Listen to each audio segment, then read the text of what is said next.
So it's now 6:30. I'd like to call to order tonight's meeting of the Woburn City Council for August 16th, 2022. I would ask everybody to silence their cell phones, please. And I would remind you that tonight's meeting is being recorded and broadcast. And I'd ask you to please rise and join me in reciting the Pledge of Allegiance. I pledge allegiance to the flag of the United States of America and to the republic for which it stands, one nation, under God, indivisible, with liberty and justice for all. Clerk, you can call the roll. Counsel Campbell. Present. Counsel Demers. Present. Counsel Dillon. Present. Counsel DeMambro. Present. Counsel Ferrullo. Absent. Counsel Gately. Here. Counsel Mercer Bruin. Here. Counsel Viola. Present. President Concanon. Present. Thank you, Madam Clerk. Before we get started tonight, I'd just like to take a moment to acknowledge the passing a week and a half ago of a lifelong resident and longtime employee of the city of Woburn, Catherine Ann Scally. She died on August 5th at the age of 85. She was born in Woburn down the south end and then moved up to Central Square later on in life. She was the beloved wife of the late William Scally, and she was the devoted aunt to 33 nieces and nephews. Most people probably remember Catherine having served the city for over a quarter of a century. She served as the secretary to 5 consecutive mayors, including Edward Gilgun, Thomas Higgins, John Rabbit, Robert Dever, and her own nephew, John Curran. She took great pride in spearheading the efforts at the Mayor's Senior Appreciation Dinner, as well as the Student Government Day event. She was active on the Woburn Council of Social Concern, and she left a lasting legacy here in the city of Woburn. So if you could please join me in a moment of silence in honor of Catherine Scally.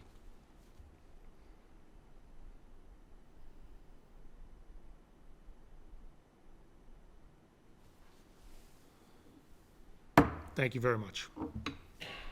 Make a How's it motion do? to dispense with the reading of the previous journal. Second. There's a motion and a second to vote to dispense with the reading of the previous meeting's journal and to approve. All in favor? Aye. Aye. It passes 8-0.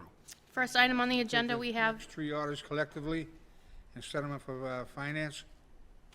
those 3 orders are the order to appropriate the sum of $5,000 from Traffic Safety and Infrastructure account to account number 360058-588350 for traffic detailed town fair tire.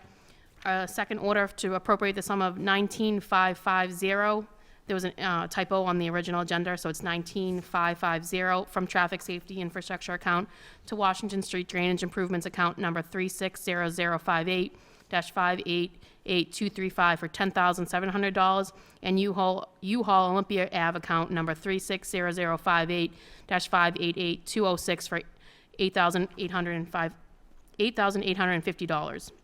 And finally, there's an order to appropriate the sum of $1.4 million for a ladder truck and to borrow funds pursuant to Chapter 44, Section 7, subsection 1 of the general laws.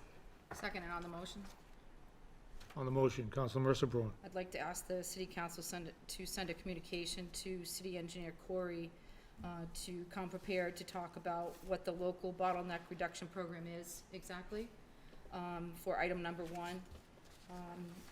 And how that study is going to impact Woburn. And also secondly, that he come prepared to talk about the Washington Street drainage improvements, exactly where they are at, what's causing the issue, are there issues on private property? Because I believe this particular portion of Washington Street is state-owned, so I'd just like some details for the committee. Is there a second? I'll second that. So there's a motion and a second that we invite City Engineer Corey into the meeting to discuss those 2 matters. Come prepared to discuss them and provide the information to help the council make a decision. All in favor? Aye. The main motion to take the 3 matters collectively and send them off to Finance Committee. All in favor? Aye. 8-0.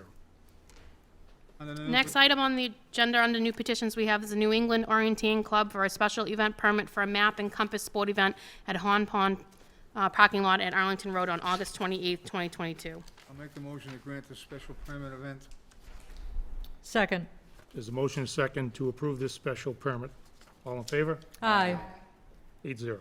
Next item on the agenda we have is a petition by Gerism Services, Inc. for a new livery license at 111 Locust Street, Townhouse 21.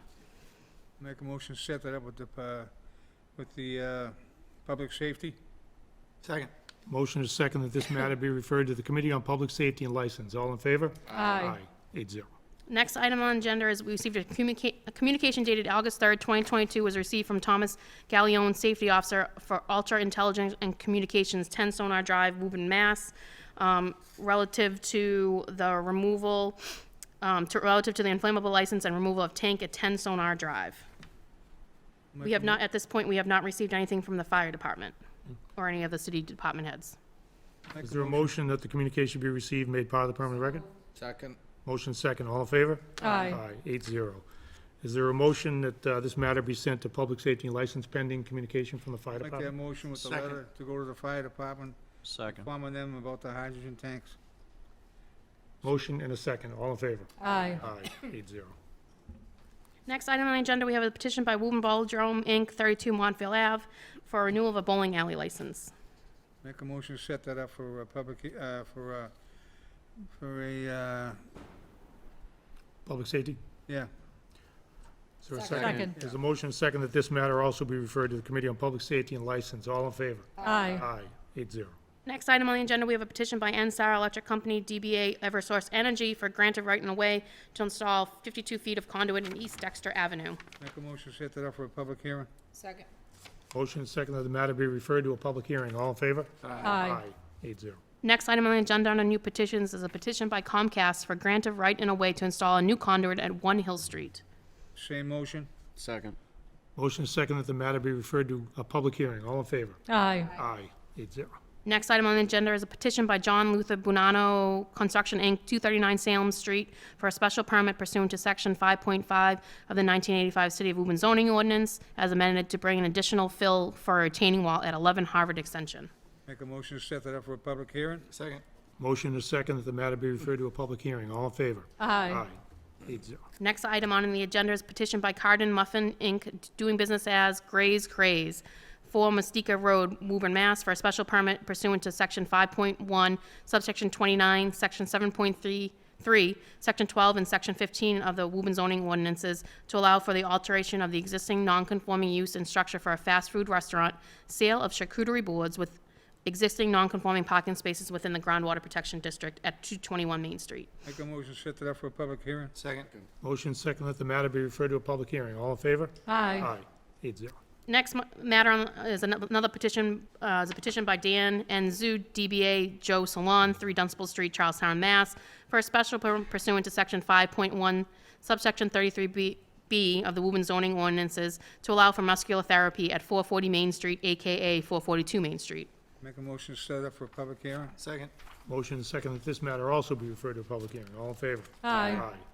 Next matter on the agenda is a petition by Veer, Inc., 3 Gill Street, Suite D in Woburn, Massachusetts, for a special permit pursuant to Section 5.1, subsection 57B and subsection 66 of the Woburn zoning ordinances to allow for overnight parking of 5 commercial vehicles and to allow for accessory use for scientific research to install a temporary test bed for the next generation superconducting power cables at 6 Draper Street. Make a motion to set up for a public hearing. Second. Motion and second that this matter be referred to a public hearing. All in favor? Aye. 8-0. Next item on the agenda is a communication dated August 10th, 2022, was received from Attorney Joseph R. Tarby of Rubin and Rudman, 600 Unicorn Park Drive, Woburn, Massachusetts, regarding request for minor modification to landowner's decision and notice of special permit dated September 2nd, 2021, /FRH Realty LLC, 316 New Boston Street. Is there a motion to receive the communication, make it part of the permanent record? So moved. Motion to receive that. Second. Motion Add a second. permanent record and grant it. There's a motion, if I understood it correctly, a motion that the communication be received, made part of the permanent record. Motion is second. All in favor on that? Aye. 8-0. Make a motion to suspend the rules to allow the petitioner to speak briefly on the matter. Second. Motion is second to suspend the rules to allow the petitioner to speak. All in favor? Aye. 8-0. Mr. Tarby. Welcome. Thank you. Joseph Tabby, Rubin and Redmond, on behalf of the applicant. Our request for this evening is to refer this to the Special Permits Committee. I know you have a lengthy agenda tonight, and I don't want to take up any time on this evening, and I had spoken with Councilor DeMambro about sending this off the committee. Just as an FYI, at the beginning of the process of looking at this, we did meet with Tom Quinn. If you look at section 11.12 of the zoning ordinance, in the first instance, you bring this to Tom Quinn. If he doesn't feel he can allow the design changes, through his office, then we're to apply to the city council to look at this as either a minor or major modification. I don't have, the engineers here this evening or the client, because I thought this would be a straightforward request given your agenda tonight. Question? Council Mercer Bruin. I just wanted to make a brief comment. Obviously, I'll defer to Councilor DeMambro. This is his ward. But when it comes to deciding if this is a minor modification, that I cannot support. Many of these things probably are minor in nature, but there are 10 of them. And when you put them all together, that doesn't equal minor to me. So, again, I just wanted to be clear about that. So, thank you. Yeah, I understand. It's a large project, and some of the changes, as you see, are bringing down building heights, opening up one building that Lieutenant Foley from the fire department thought worked better for public safety. There's just a number of minor things. It is a big project, 425 units and a number of buildings. So we'd like the opportunity to take the time to go through this before the Special Permits Committee. Okay, anything else? Is there a motion to return to the regular order? So moved. So moved. Second. All in favor? Aye. Aye. Motion to refer the matter to the Committee on Special Permits? Second. Motion is second that this be sent to the Committee on Special Permits. All in favor? Aye. Aye. 8-0. Thank you. Next item on the agenda we have is a communication dated August 11, 2022, was received from Attorney Mark T. Vaughn, Raymond Bronstein, 700 District Avenue in Burlington, Mass. regarding Woburn Village, Avalon, Woburn, minor plan amendment at 290 Mishram Road. Motion to receive the communication and make it part of the permanent record? Second. Motion is second that the communication be received, made part of the permanent record. All in favor? Aye. Aye. 8-0. Is there anybody I don't see Mark here. I thought that Attorney Vaughn would be here tonight. As did I. You could send this to the committee if you want, Public hearing. or lay on the table if you think he's coming. I think we should lay it on the table. I believe Attorney Vaughn is coming, but. Okay. I'll second that. Motion is second that the matter be laid on the table. All in favor? Aye. 0. Thank you. Next item on the agenda we have under public hearings is on the petition by CCF New Boston Boston Property Company LLC, 185 Dartmouth Street, Suite 402 in Boston, Mass. for a special permit pursuant to Section 5.1, subsection 30B, subsection 41A, subsection 53, Section 8.3.1, in site plan review pursuant to Section 12.2.4 to allow for two-story building containing approximately 133,000 square foot of net floor area with the following uses: office, manufacturing, lab use, with accessory high hazard use and parking of 92 vehicles on an adjacent lot located at 225 Merrimack Street at 216 New Boston Street. A communication dated July 20th, 2022 was received from Janet Carter Bernardo, PE, Associate Principal, and Steve Stanish, PE, Senior Engineer for Horsley Witten Group, 112 Water Street, 6-4 Boston, Mass. regarding initial stormwater peer review, 216 New Boston Street, Woburn, Mass. Also, communication was dated August 11, 2022 from Attorney Tybee of Rubin and Rudman, requesting a continuance to September 20th, and those are the two communications. Both communications were also part of the public hearing for the next matter at 225 Merrimack Street. Make a motion to collectively receive both communications and make them part of the permanent record? Second. So there's a motion, I'm sorry, was that to take the matters take the matters collectively? collectively? Take both letters.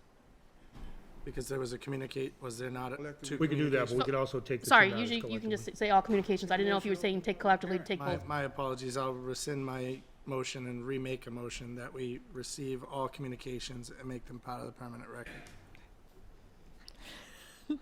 Okay, so there's a motion, Should make all, Second. you should be opening a public hearing, then accepting that. there's a motion and a second that the communications that have been received pursuant to the first matter be received, made part of the permanent record. All in favor? Aye. 8-0. Now, According to the clerk, Mr. President, I think the advice is to take both matters collectively. Madam Clerk? I was just clarifying because I didn't know what you, I okay. thought you were trying to do both at Alright. once, so that's why I was asking for Yeah, clarification. no, it's just the In communication. the past, you have taken both of these matters collectively. Right, well, in order to be in due course with what we have in the past, I'll make a motion that we take both matters collectively. Second. Okay, there's a motion and a second that we take the two matters from CCF New Boston listed on the agenda collectively. All in favor? Aye. 8-0. And would you just making it clear that you're putting the communications for both matters? Correct. Okay. I believe the intent of the motion was that all the communications for both Okay. matters be received and made part of the permanent record. That Thank is you. correct. Thank you. Okay, is there a motion to open the public hearing? So moved. So moved. Second. Motion and second to open the public hearing on these two matters that have been taken collectively, CCF New Boston Property Company. Is there anybody here who would like to speak on those matters at this time? I'll make a motion to continue the public hearings till September 20th. Second. There's a motion and a second that the public hearing on these matters be continued to September 20th. All in favor? Aye. Aye, 8-0. Next item on the agenda is on the petition by U-Haul Company of Massachusetts and Ohio, Inc., 31 Olympia Avenue, Woburn, Mass., for a special permit pursuant to Section 7.3 and site plan review under Section 12 of the Woburn zoning ordinance as amended to allow for, 1, a modification of special permits dated September 1st, 2011 and July 9th, 2015. 2, the alteration of the existing non-conforming use and structure under Section 7.3 to allow for a one-story addition containing approximately 19,831 gross square feet of gross floor area for the storage of U-boxes, an increase of U-boxes from 816 to 1,200, and an increase in self-storage units from 802 to 1,202. 3, site plan review under Section 12, since there is an increase of gross floor area in excess of 5,000 square feet, and 4, the construction of the addition within the floodplain district under Section 9. This is all at 31 Olympia Avenue. A communication dated August 11, 2022 was received from Attorney Joseph Tarby, Rubin and Rudman regarding special permit petition modification of special permit decision of U-Haul Company of Massachusetts and Ohio, Inc., 31 Olympia Ave, Woburn, Mass., that contains revised site plan dated July 29, 2022, and the summary of plan revisions prepared by Allen and Major, Inc., dated August 3, 2022. Further, a communication dated August 4, 2022 was received from John E. Corey, Jr., the city engineer, entitled 31 Olympia Ave, U-Haul Special Permit. Further, a communication dated August 8, 2022 was received from Craig J. Ziotti, General Counsel for Cummings Property, 200 West Cummings Park, Woburn, Mass., regarding U-Haul Company of Massachusetts applicant, 31 Olympia Avenue, Woburn, Mass., application for modification to special permit. And finally, there is another communication dated August 11, 2022, was received from Attorney Tabi again regarding special permit petition modification of special permit decision of U-Haul Company, Mass. and Ohio, Inc., 31 Olympia Ave. And this was a request to continue the public hearing to September 20th. Make a motion that all communications be received and made part of the permanent record. Second. Motion and a second that all communications be received, made part of the permanent record. All in favor? Aye. 8-0. Make a motion to accept the communication from Attorney Tarby and open up the public hearing. Second. Motion and second that the public hearing be opened. All in favor? Aye. Aye. Is there anybody here who would like to speak on this matter? Make a motion to continue the public hearing till September 20th. On the motion? No, but could Okay, I speak Councilor before Mercer. before Sure. we close it out? I just want to comment briefly. I'm really trying to keep, as the ward alderman over there, I'm really trying to keep an open mind about this one, but I am very worried about it. This is a huge expansion, huge. And the footprint of that place, I don't think supports it. I'm concerned about the fire. I'm concerned about this becoming more of a storage facility than what we had originally talked about. Some of you may recall, who have been on the council for a while, it wasn't that long after we gave this permit that we restricted the amount of public storage buildings that we were going to allow in this city.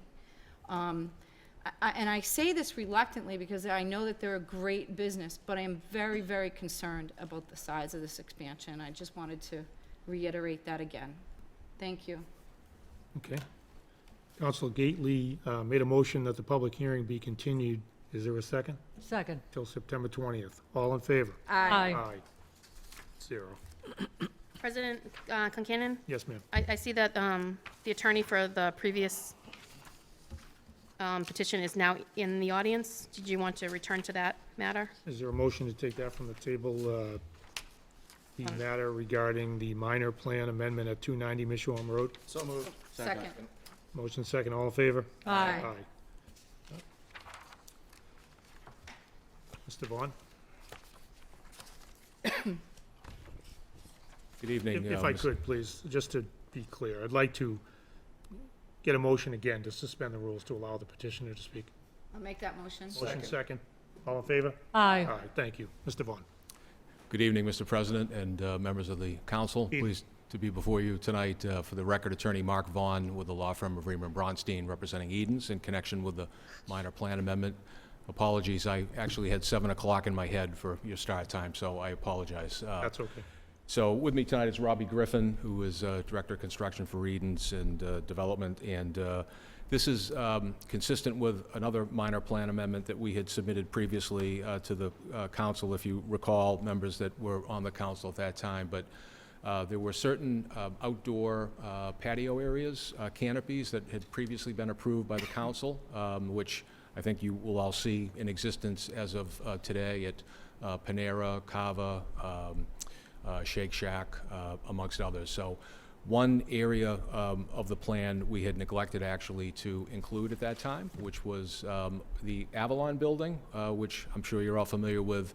Cafe Nero is actually going into the corner of that building, the corner nearest where DSW Shoe is. And Cafe Nero, for those of you that might not be familiar with them, a fast casual restaurant primarily serving coffee, breakfast, lunch sandwiches, and items like that. So they are looking to have an outdoor cafe dining canopy area that they would like to be able to locate there.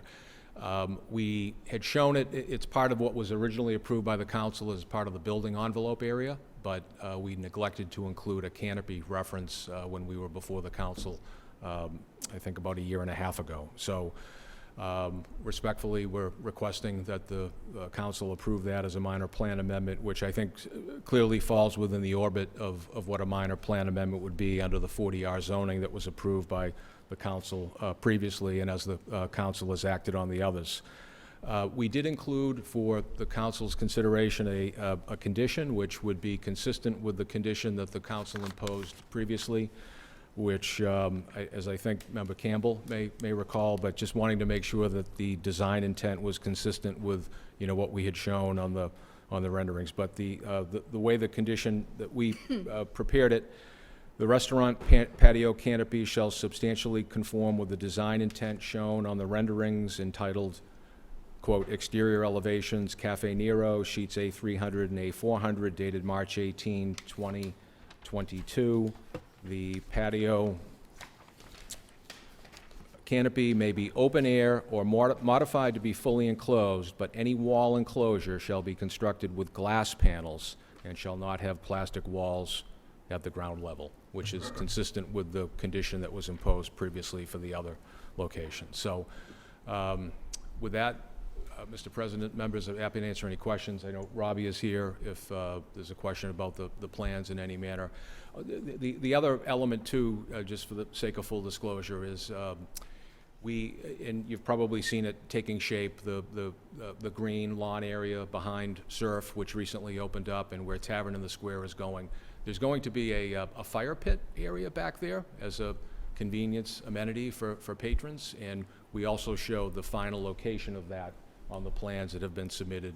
I think at the time, it may have shifted a little bit from where it might have been shown on the prior plan. But in speaking to Tom Quinn, I think he felt that it'd be best if we included that within the plan set as well. So, Okay.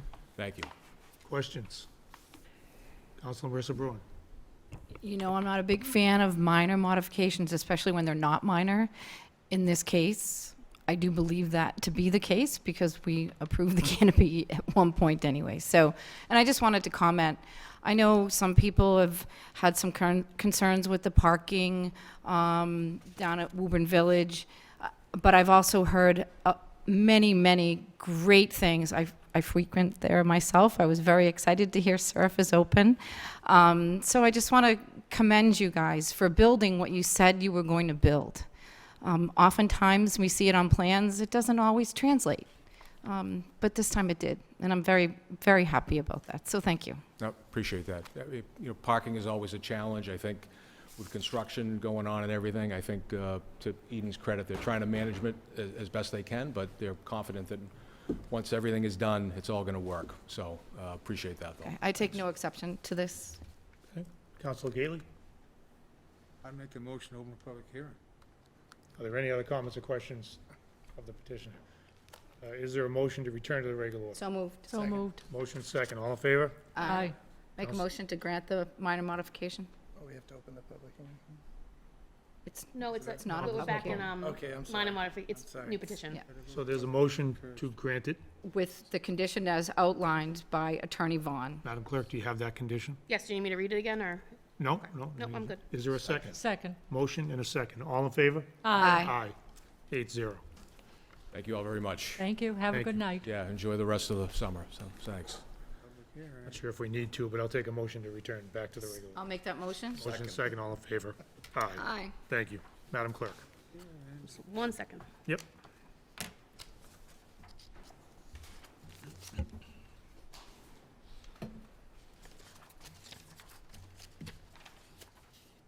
Okay, so now I think we are here. On the petition by CNN Wood Enviro LLC, 200 Merrimack Street, Woburn, Mass., for a special permit to amend landowner's decision and notice of special permit dated August 6, 2020, in section 7.3 of the Woburn zoning ordinance as amended to allow for alteration of non-conforming structure to provide for a roof over the existing concrete slab at 200 Merrimack Street. A communication dated August 1st, 2022 was received from Tina Cassidy, the planning director, and that is the only communication. Is there a motion on the communications? Make a motion to accept. Motion to accept the communication. Second. and Motion and a place second that all communications be received, made part of the permanent record. All in favor? Aye. Aye. 8-0. All right, for the record, Joseph Tabby, I'm an attorney with the law firm of Rubin and Redmond, 600 Unicorn Park Drive in Woburn, here on behalf of CN Wood. Petitioner seeking a modification to special permit that was granted by this council on August 6th of 2020 pursuant to 7.3 of the zoning ordinance to allow for the alteration of a non-conforming structure to provide for a roof over an existing concrete slab to the rear of the building. Petitioner is looking to construct a roof over that slab that will be used as a wash bay to protect vehicle and employees from the elements. The roof structure will measure 60 feet in length, 30 feet in width, and the height of the roof will be 28 feet, 10 inches. The planning department, in reviewing the petition, didn't see any issues and chose not to send any comments or recommendation on this proposal. Comments or questions at this time? Council DeMembro. Hi, Joe. Hey, Is there going to be an exterior wall put on that petition? I know you and I asked you that question before. I know there's two walls because it's built, it's going to be built over a Right. jog. Will there be a third wall on the exterior? Are you going to, no, it evens out in that Right. jog? I think the intention is to have wall come down a couple of feet. I think it's going to be, if I can just ask Joey, you want to come up for a second? It's Jerry Connie, who's vice president of CN Wood. He could explain a lot clearer. I'm sorry, than what was me. his last name? Last Last name name. for Jerry? Carney. Thank you. So just identify yourself and then explain how it's So Jerry Carney from CN Wood. We're looking to put a roof over this area, come down a few feet with the wall, but for the most part, have it open air. Not looking to come all the way down to the ground with skirting or anything like that, so Okay, that's the plan. excellent, thank you. Any other comments or questions? Anything else, Joe? No. Thank you. Is there a motion to open the public hearing? So moved. Second. Second. Motion is second to open the public hearing. All in favor? Aye. Aye. Is there anybody here who would like to speak to this matter? It's petitioned by C.N. Wood, 200 Merrimack Street. Make a motion to close the public hearing? Second. Motion is second to close the public hearing. All in favor? Aye. Aye. Make a motion to grant the petition? Second. Motion is second to grant the petition. All in favor? Aye. Aye. 8-0. Thank you. Next item on the agenda we have is on the petition by Guardado Landscaping, 11 Green Street, Woburn, Mass., for a special permit pursuant to the Woburn zoning ordinances as amended, section 5.1, subsection 57B, to allow for the overnight parking of 3 trucks and 2 trailers for a landscaping business at 11 Green Street. Make a motion to There- receive all communications and make part of permit record. Second. Have we received any communications? No, that's okay. Okay, in the event that we may have The missed one. attorney is I here, will though. withdraw my motion. Okay. As well my second. Okay. Is this Attorney Francisi? Yes. Evening, sir. Good evening, members of the City Council, President, Councilor. I'm here with Oscar Guardado. Would you like to speak on the matter, sir? Yes, on behalf of Mr. Guardado. Oscar was born in El Salvador. He came to Woburn. He's a naturalized U.S. citizen. He is a homeowner here. He lives on Fremont Street. He runs a small landscaping business called Guardado Landscaping. In the wintertime, he does some snow plowing.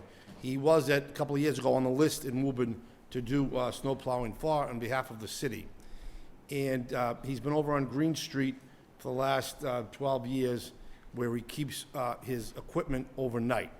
Now, to answer a couple of questions that may be brought up, he is not going to operate his business on Green Street.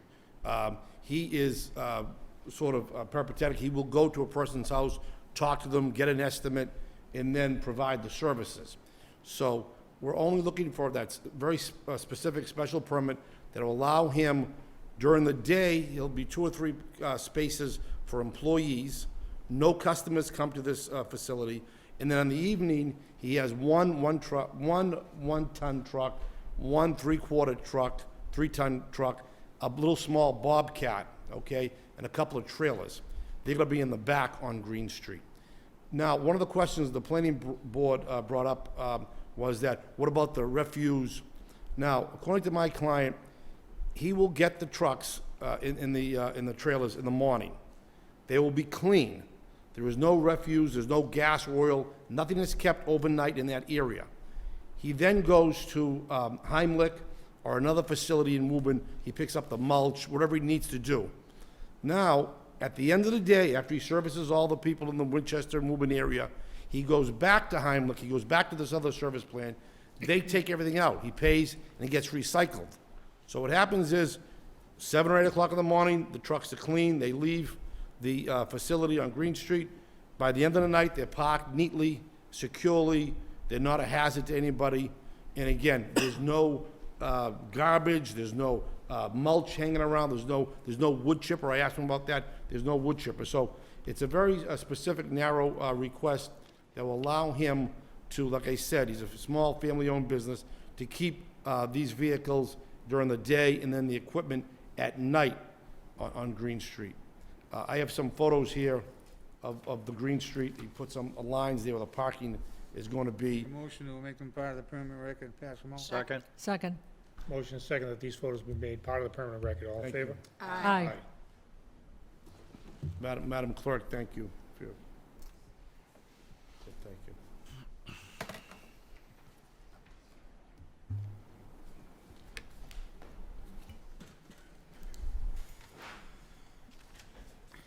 That's from here.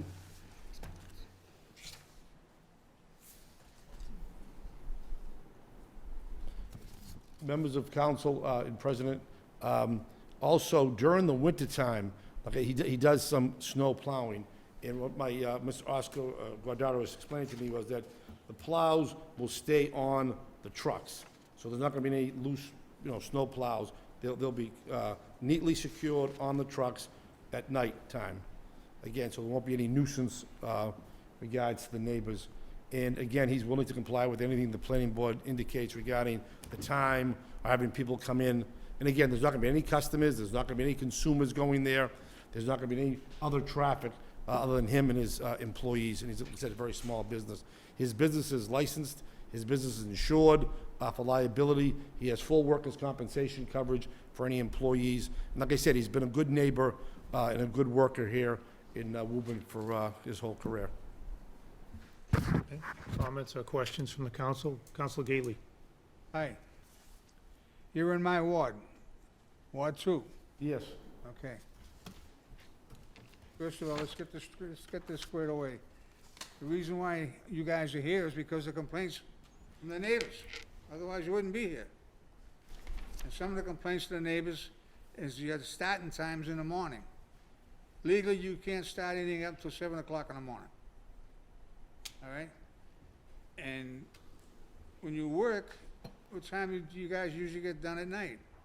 6 o'clock, 5 o'clock, 7 o'clock? Probably around 5, yeah. 5? 5. Okay. The other complaint was, naturally, the noise and stuff. The shape of the building. You guys do a paint job on that? Make that look half decent? Yes. You can do that? I'm gonna answer for him, yes. Yes, okay. And can you stripe where your parking spaces are out in the front? And I don't care about the inside, you can do what you want inside there, inside the fenced area. Yes. But stripe, show where they're supposed to park. You don't want the ass end hanging out on the sidewalk in Green Street. Yep. That's another complaint, all right? You guys have been good down there, but we have to address the complaints. That's why you're here. Absolutely.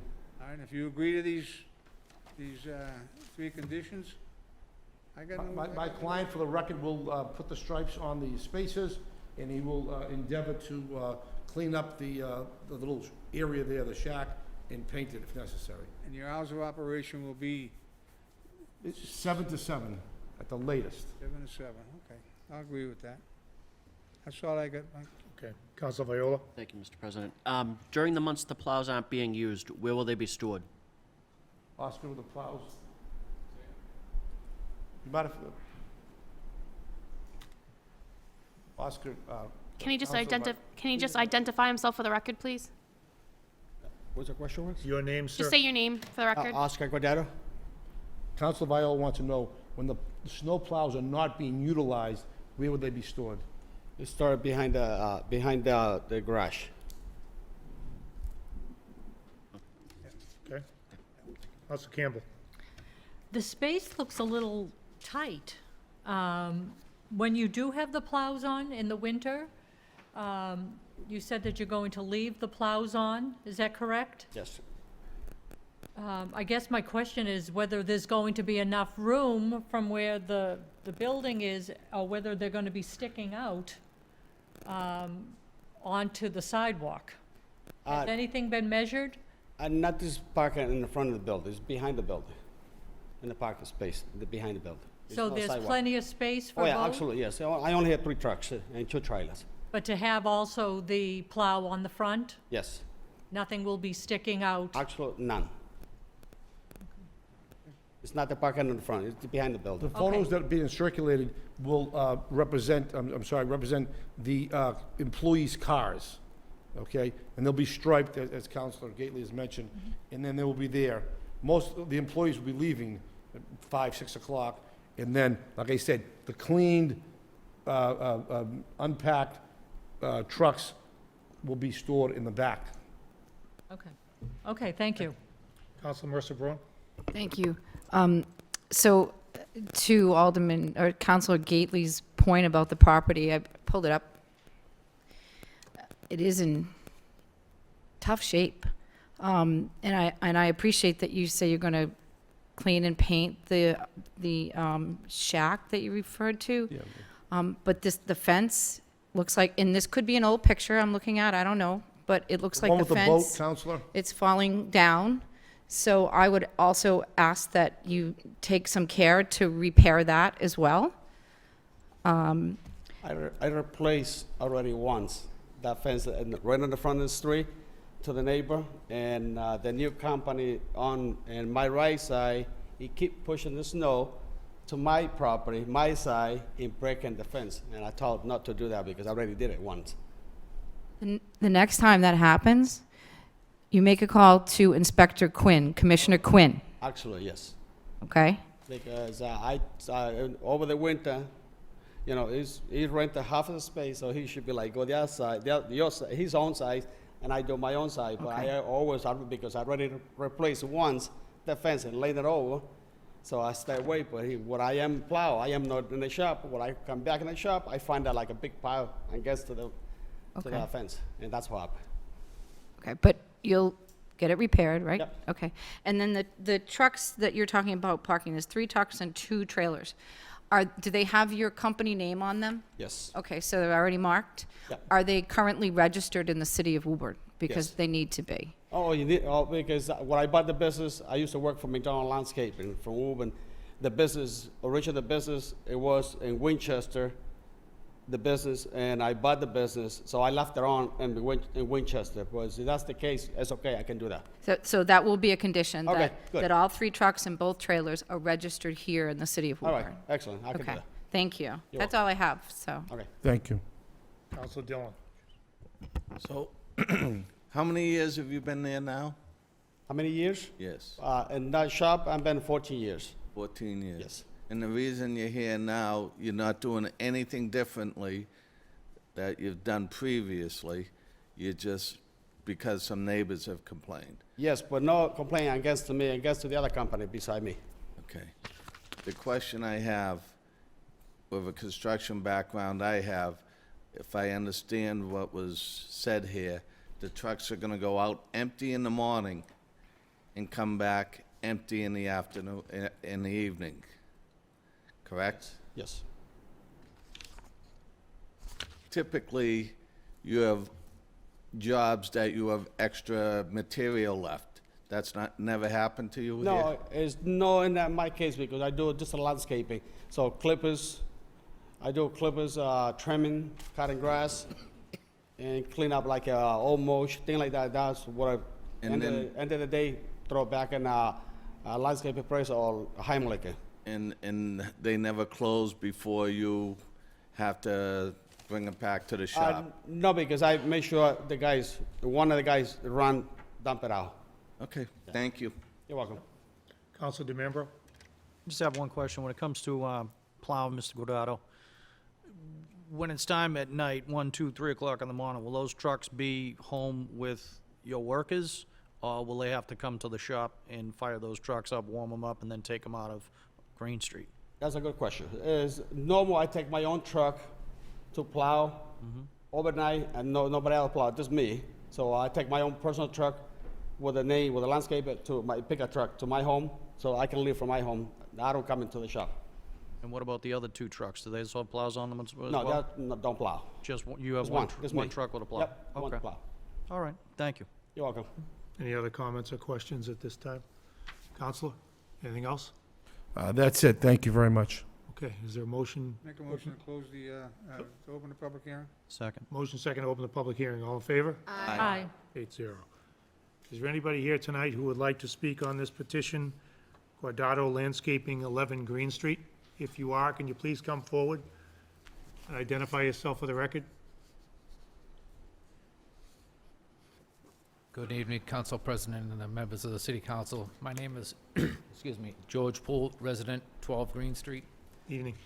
And I've lived there since 2015 at number 12, and I can confirm that the problems did not originate with the gentleman that just spoke. They arose when Black Diamond moved in, but he was cast into the spotlight. But I do have some, since we're putting it on paper, I have some things and some concerns.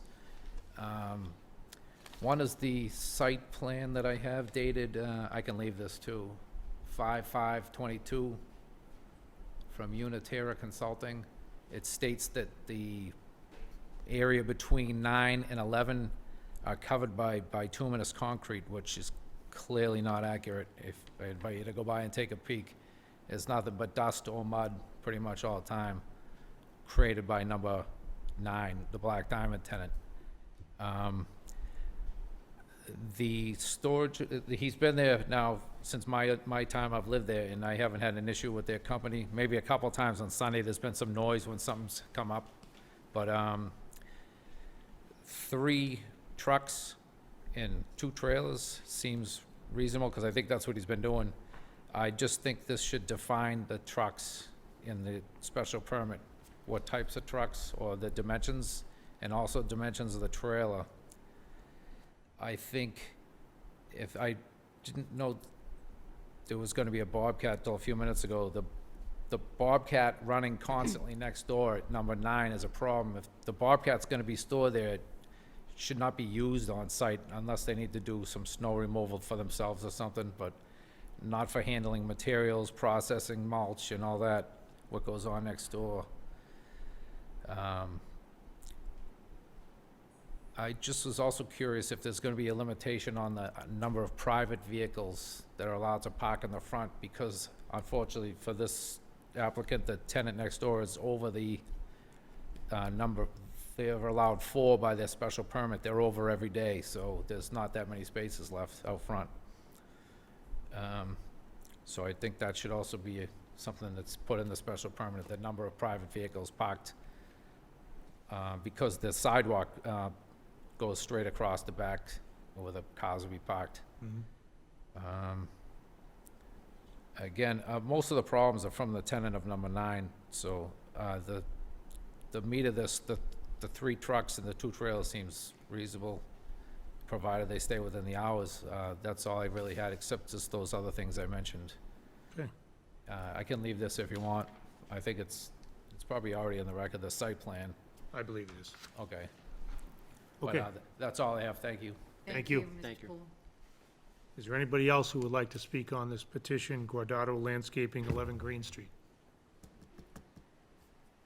Seeing nobody else. Council Gately? Make a motion to close the public hearing. Second. Motion and second to close the public hearing. All in favor? Aye. Mr. Will? Make a motion to grant a special permit with at least 5 conditions. Okay, you want to list those for the clerk? Okay. Starting with the first condition is hours of operation, 7 to 7. Second condition is to paint the building, clean up the area. I'm sorry, can you say that again? The what building? Paint. Paint the building, did you say? Okay, thank you. You get that, to paint the building? Yeah. The third is to do your traffic markings for your parking out in the front. The fourth is to make sure, again, with the special permits you've already been given, that's only 4 vehicles supposed to be parked out there. That was 3. I So- thought it was 3. I'm sorry, what was that condition? Yeah. Limiting the number of vehicles parked out front to 3. Okay. We have to make sure that all those vehicles are registered in Woburn as part of your special permit. Right? There's no materials, whatever, stored on site. There's no back mulch, there's no sand, there's no salt, there's no 3/4 stone, nothing's on site. So no material to be stored on site? Yep. Nothing on site. Now, the Bobcat, you guys use tearing up lawns and for mulching and stuff like that there. I got no issue with that being put on the trailer in the morning and taken out of there. They can park it there. There's nothing saying they can't. By ordinance, they're allowed. So I really have no issue with the Bobcat other than take it off site. No? That's all I have. So I have 6 conditions. One was the hour of operations, 7 AM to 7 PM. 2 was to paint the building. 3 was traffic markings of the spots out front will be striped. Right. Number 4, limit the number of vehicles out front of the building to 3. 5 vehicles registered, all vehicles should be registered to Woburn, or registered in Woburn, excuse me. 6, no materials to be stored on site. Was there a desire to also describe the types of vehicles that we're authorizing to be? Yes. So that Pickup would be trucks. the Bobcat, the half-ton, and the three-quarter Bobcat, ton, one-ton trailers. plus 2 trailers. So number 7 would be The Vehicles- trucks that are authorized to park overnight, vehicles to be parked on site. Overnight on site. yes. In the, so there's 3 trucks and 2 trailers, so that's in the, Yes, public hearing notice. correct. So, and then the breakdown of the 3 trucks is, A three-quarter ton, a half-ton, and a Bobcat. half-ton. You can't speak if the public hearing's closed. Well, the motion is to close.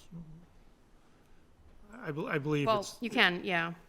No, he closed the, you guys already closed the public hearing. So Okay. it's a 3/4 ton, a half-ton, and a 1 ton.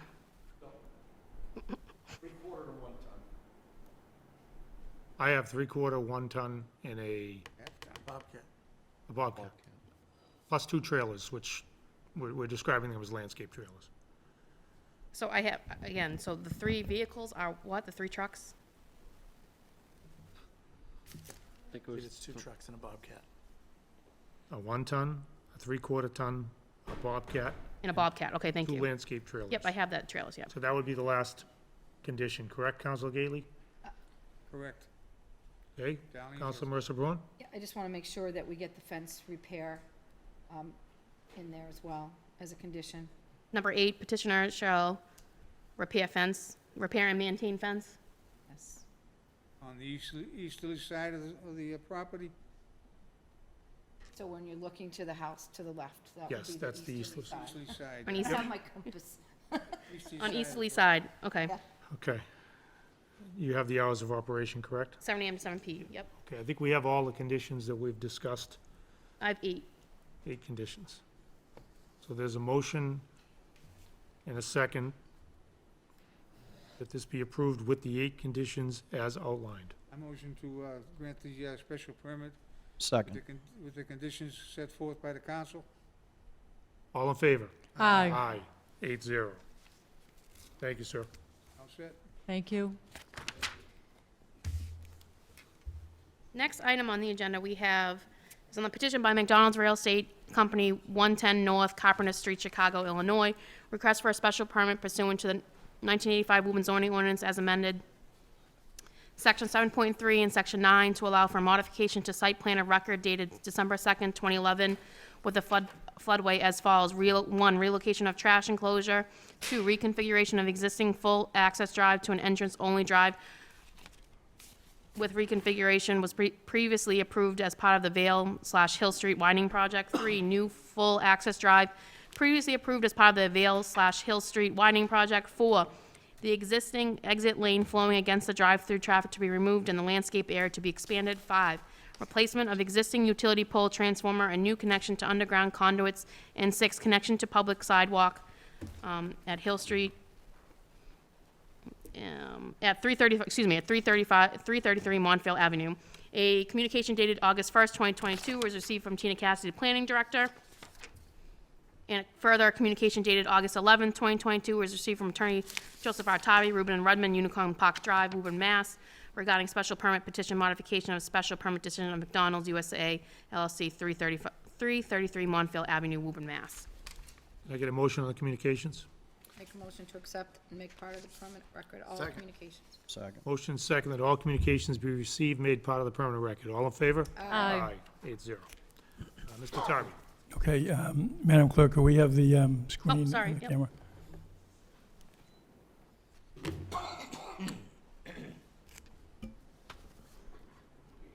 Last time you were caught, that you got COVID.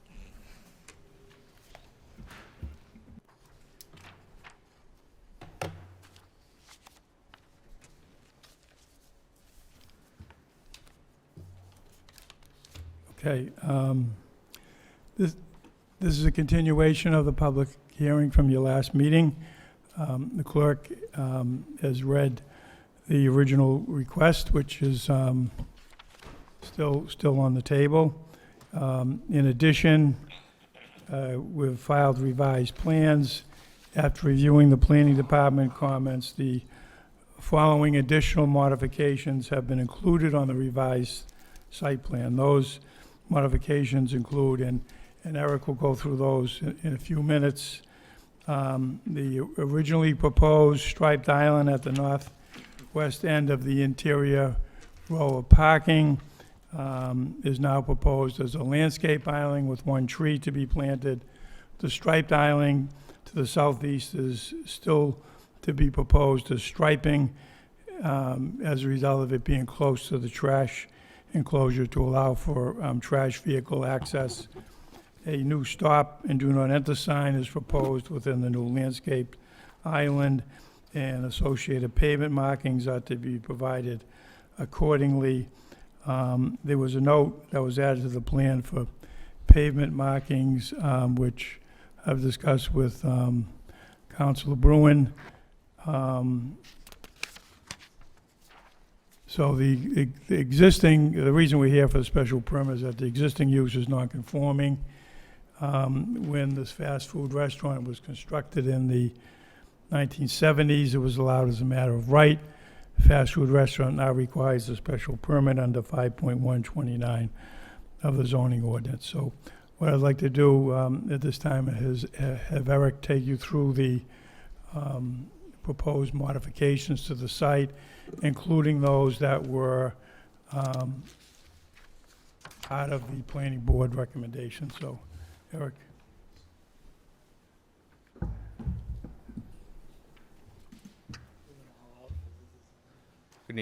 Good evening, everyone. My name is actually Dan Allen. Eric was here the first hearing we had.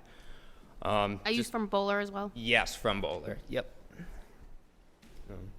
So just to kind of run through some of the proposed site changes again with this site, just want to bring up the existing conditions plan here. As you can see, we have an existing 3,500 square foot restaurant, McDonald's with a drive-through facility and parking. There's currently 2 existing driveways. You have one entrance only with a right off of Montvale Ave and then the full access onto Hill Street. Traffic kind of circulates right to left across the top of the screen here, where vehicles can enter into the drive-through or circulate counterclockwise around the parking area. To exit the site, these vehicles kind of creates a little bit of a conflict out here today, where you have that exit lane at the bottom of both of those entrance lanes. So between entering and exiting traffic, it's a bit of a conflict. So as part of the proposed site improvements that were kind of done to accommodate the Hill Street project, with that proposed full access being relocated further south here, you can see. They're going to be, so with that relocation, that original full access drive to Hill Street is going to be reduced to an entrance only, but that Montvale Avenue one will remain the same. Then the traffic will circulate right to left at the top of the screen again, and we've removed the exit lane now with that one way from Hill Street here, and are proposing landscaping within that. It'll kind of eliminate that traffic conflict with going both directions that exists out there today. The circulation around the parking area is also going to be reversed to kind of accommodate the new traffic flow here. Additional site changes that were done is the proposed relocation of the trash enclosure, which is shifted further along this curb line here, and the parking was reduced by 6 spaces, but still complies with the zoning requirements. As Joe mentioned, the planning department provided some comments, which we've looked to address. They recommended providing landscaping within these originally proposed stripe areas. You kind of see on that original plan, we had striping up here. There's no signage or anything, and we've kind of taken that and are proposing landscaping as well as a tree in here with a stop and do not enter sign. We're prefer to maintain the striping at the bottom here, just based on the proximity to the trash enclosure and for trash vehicle access. As mentioned, we had also noted with the pavement markings, we prefer to inspect them annually, and if they need to be repainted, repaint them. Just if the situation, if they do inspect it and it does look visible and okay, they're hoping they could maintain that for now.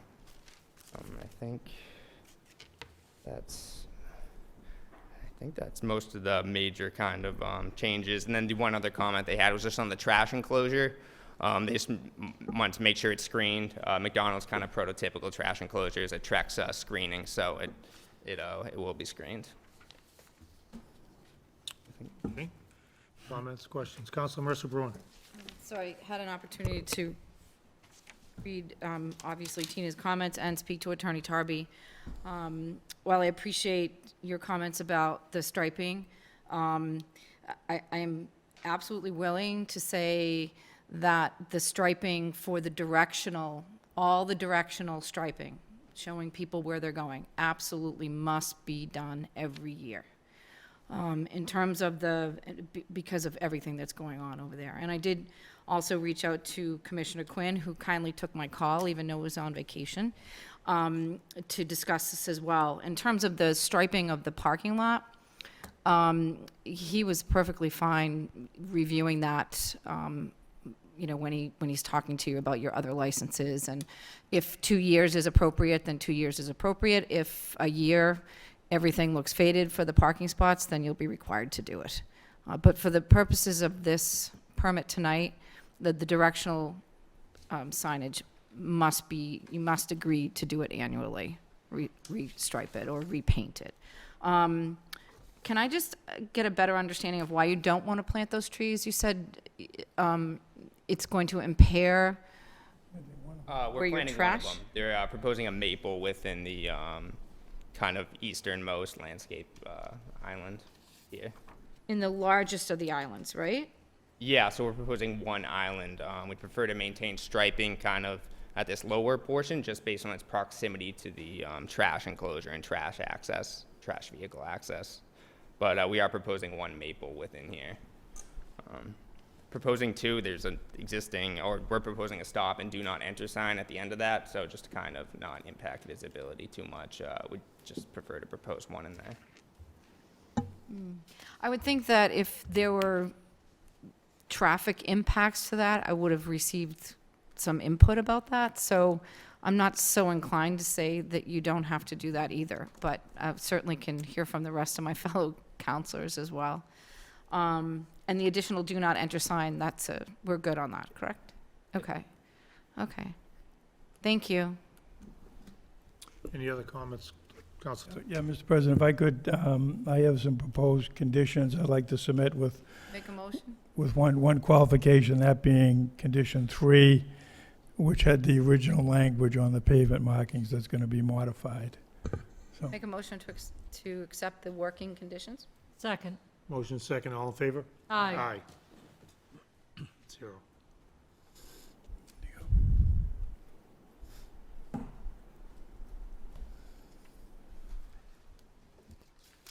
Thanks, Lindsay.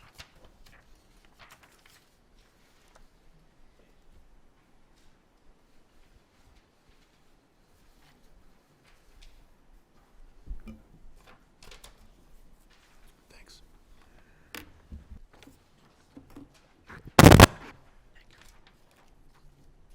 Thank you.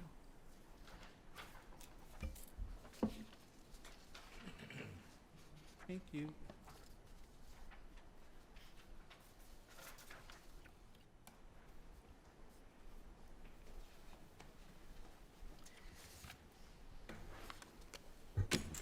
Mr. President, if I could just make one more comment.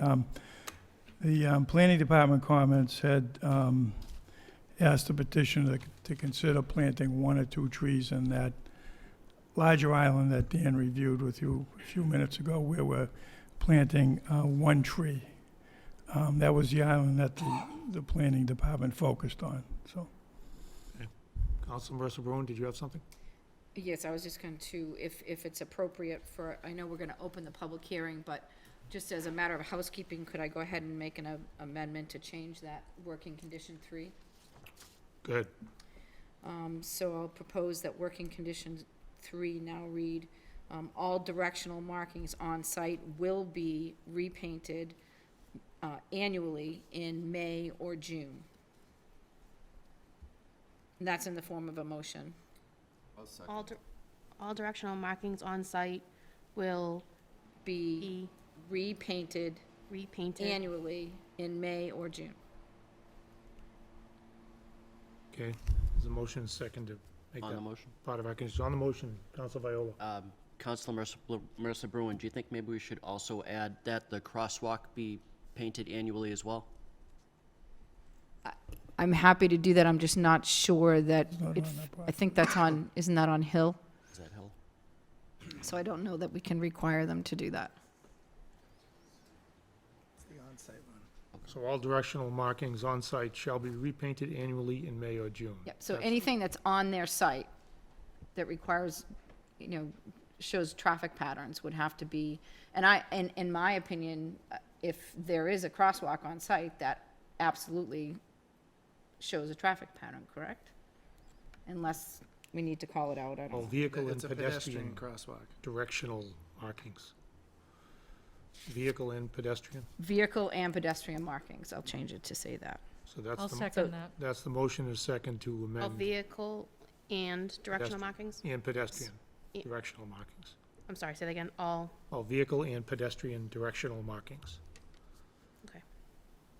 All in favor of that change to proposed condition number 3? Aye. Aye. Okay. Is there anything else at this time, Attorney Tarby? Mr. President, we I do just not, have a no. question. Certainly. Counsel Campbell? The island where we are reducing the amount of trees, can you explain how many trees were going to be there originally?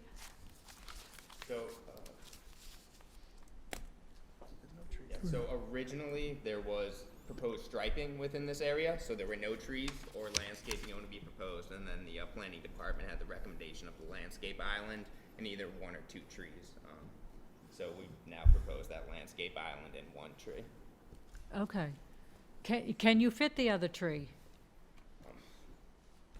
Believe we Because the reason I say that, and I say it many times, is that the trees make a huge difference in the appearance of a particular property. So if the planning board is saying 1 or 2 trees, then if we could go 2 trees, I think that would be the better route to do. Counsel Demers? Thank you, Mr. President. While I understand that whenever a business does a change to a site or comes to us for special permits or anything like that, we want to make sure that they're landscaping their property functionally and respectfully to adhere to the character of the community. However, I think, obviously, we got this plan with the hand-drawn trees. This tree lettered C, that would probably be knocked over by a trash truck or a dumpster truck trying to take that out. And I think when we're really concerned about traffic painting markings on the ground, having 2 trees being painted on such a small island on the opposite side where it's labeled B and A, I think would be visually an issue, especially with a stop right there. So I think planting 1 there and hoping that it doesn't get hit would be satisfactory, especially and this is a question for the petitioner, was there a tree there before? Is there a tree existing on any island within that parking lot as we speak? All right, so we are making it better than it was than before with the 1 tree, so I think that the 1 tree would suffice. Thank you, Mr. President. Any other comments or questions at this time?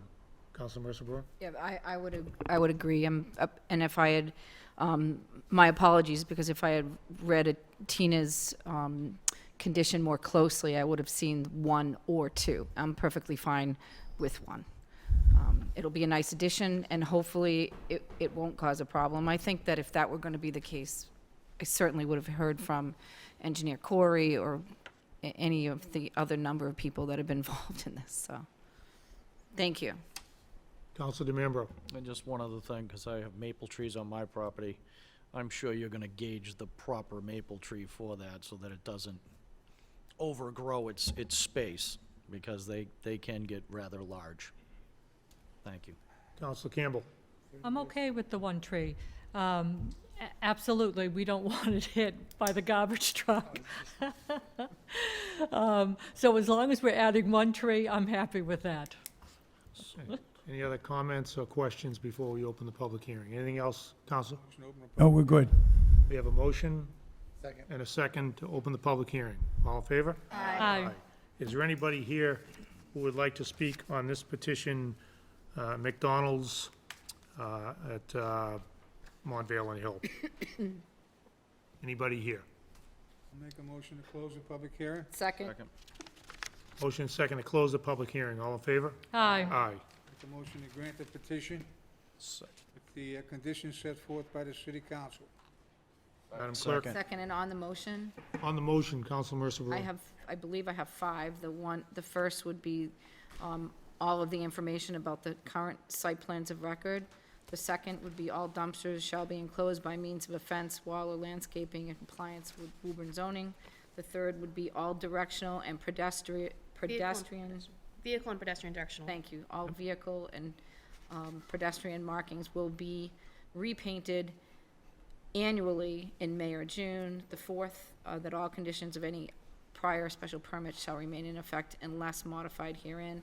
And the fifth, that the petitioner will plant one tree as described in condition 3 by Tina Cassidy in the largest of the islands proposed to be created via pavement striping behind the drive-through in the locations noted as point B and point C.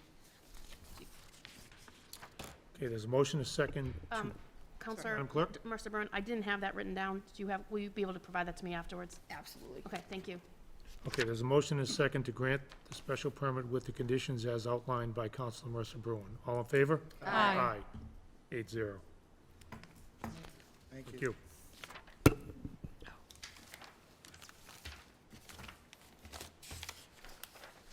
Just one moment.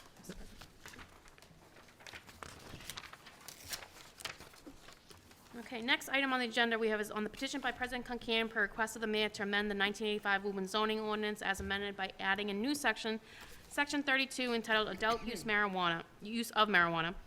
Also by amending Section 2 definitions by deleting the current definitions of marijuana establishment and medical marijuana treatment center and adding a new definition of medical marijuana treatment center, also known as a registered marijuana dispensary, RMD, by deleting in its entirety Section 5.8 entitled Marijuana Establishments Forbidden, by amending Section 5.1 Table of Use Regulations to revise line 33D by replacing marijuana establishment with marijuana retailer as a special permit use only in the IP2 zoning district, and by deleting reference to Note 19C, and by deleting 19C from the list of notes to 5.1 Table of Use Regulations. Okay, this matter is being put forward by the mayor, who's unable to attend this evening. I believe it was his expectation that the matter would be remaining in committee. I don't know if there are any comments or questions at this point from the council. Council Demers. Yeah, just to make a comment based on, our initial plan was to have this in our August ordinance committee. However, the posting incorrectly noted that we would be discussing the taxation piece, and that's kind of putting the cart before the horse, because we hadn't acted on the actual ordinance yet, so we decided to hold off any action in ordinance. So I know, after speaking with the president and the mayor, we'd be looking to hold an ordinance committee meeting in September, and then probably continue this to the September 20th meeting. I believe that's correct. Any other comments at this time? Council Campbell. I wanted to let the other councilors know, just last week, and I just found this out this past weekend, just last week, Governor Baker signed a sweeping cannabis reform law. on the regulations of what cities can and cannot do. And he signed that just last week. And one of the CCC's commissioners said that this was monumental. So I looked at it briefly, and it is going to affect the petition that's before us for several reasons. First of all, we know that we get a local tax of 3% for the cannabis, for this cannabis sales. But I also believe that the mayor was hoping to get an additional 3% for the community impact fee, or it's up to that amount, which would be an additional $750,000. But according to what I read quickly, it looks like the city would have to show that they're spending that money to be able to get it back. So there's a chance that we would not be getting that additional 3% on top of the original local tax. So just so that we have that in mind. But another big piece, and I thought this was big because it seems like the legislation is saying that, let me see, they are saying, let me just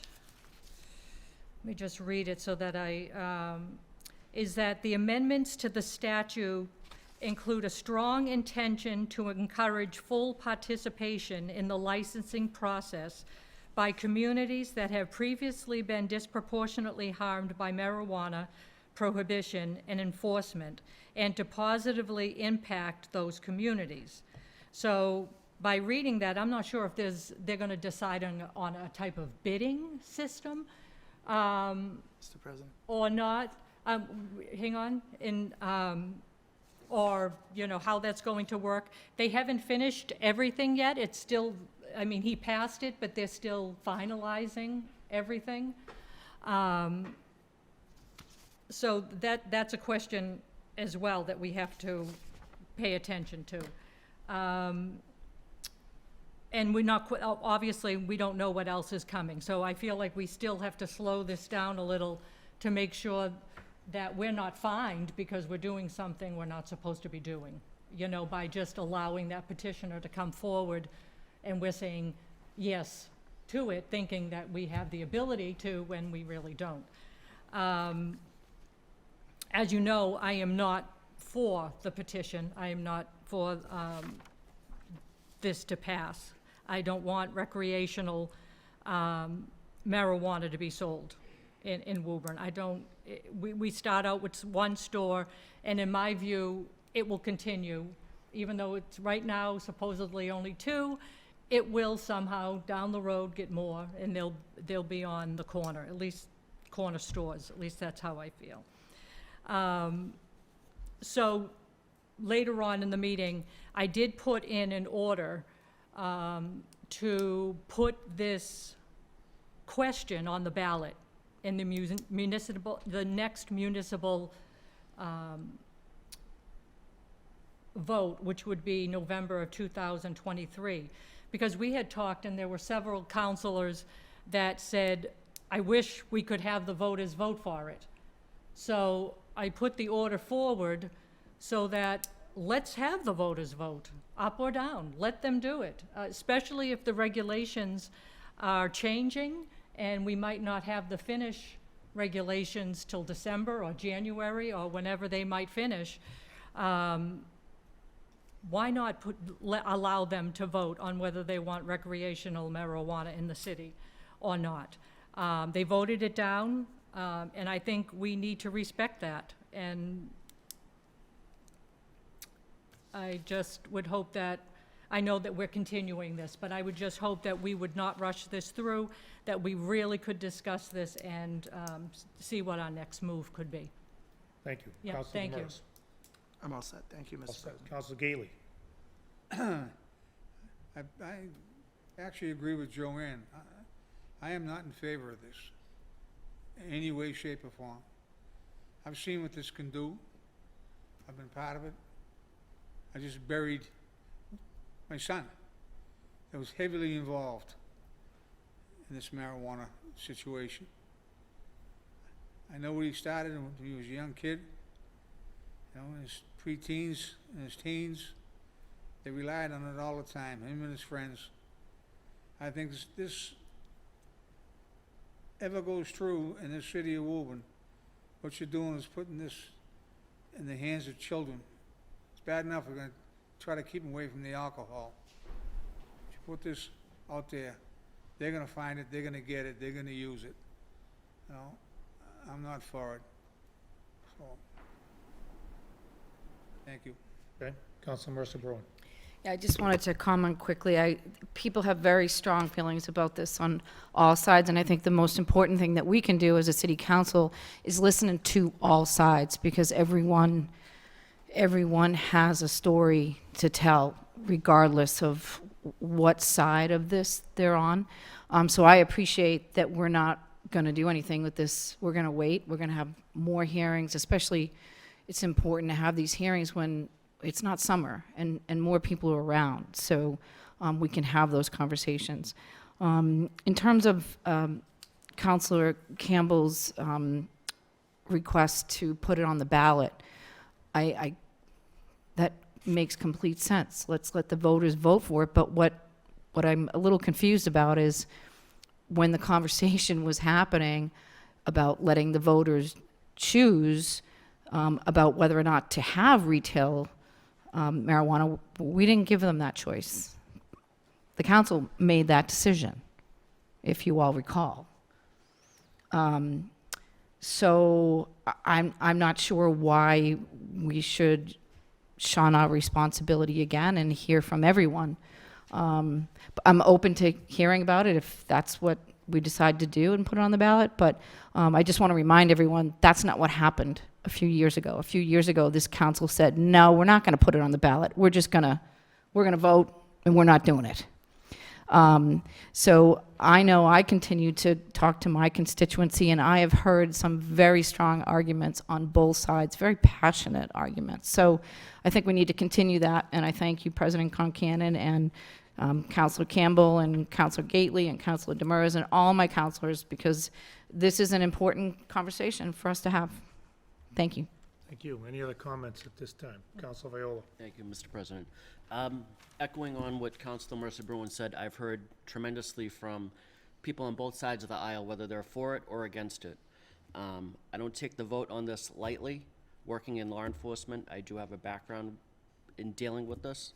I can say that I've spoken to individuals that are incarcerated, and I can tell you that the ones that are there for drug abuse and drug crimes, majority of them did not start out on marijuana. It was prescription medication they started out on, and it went downhill from there, that they went to heroin.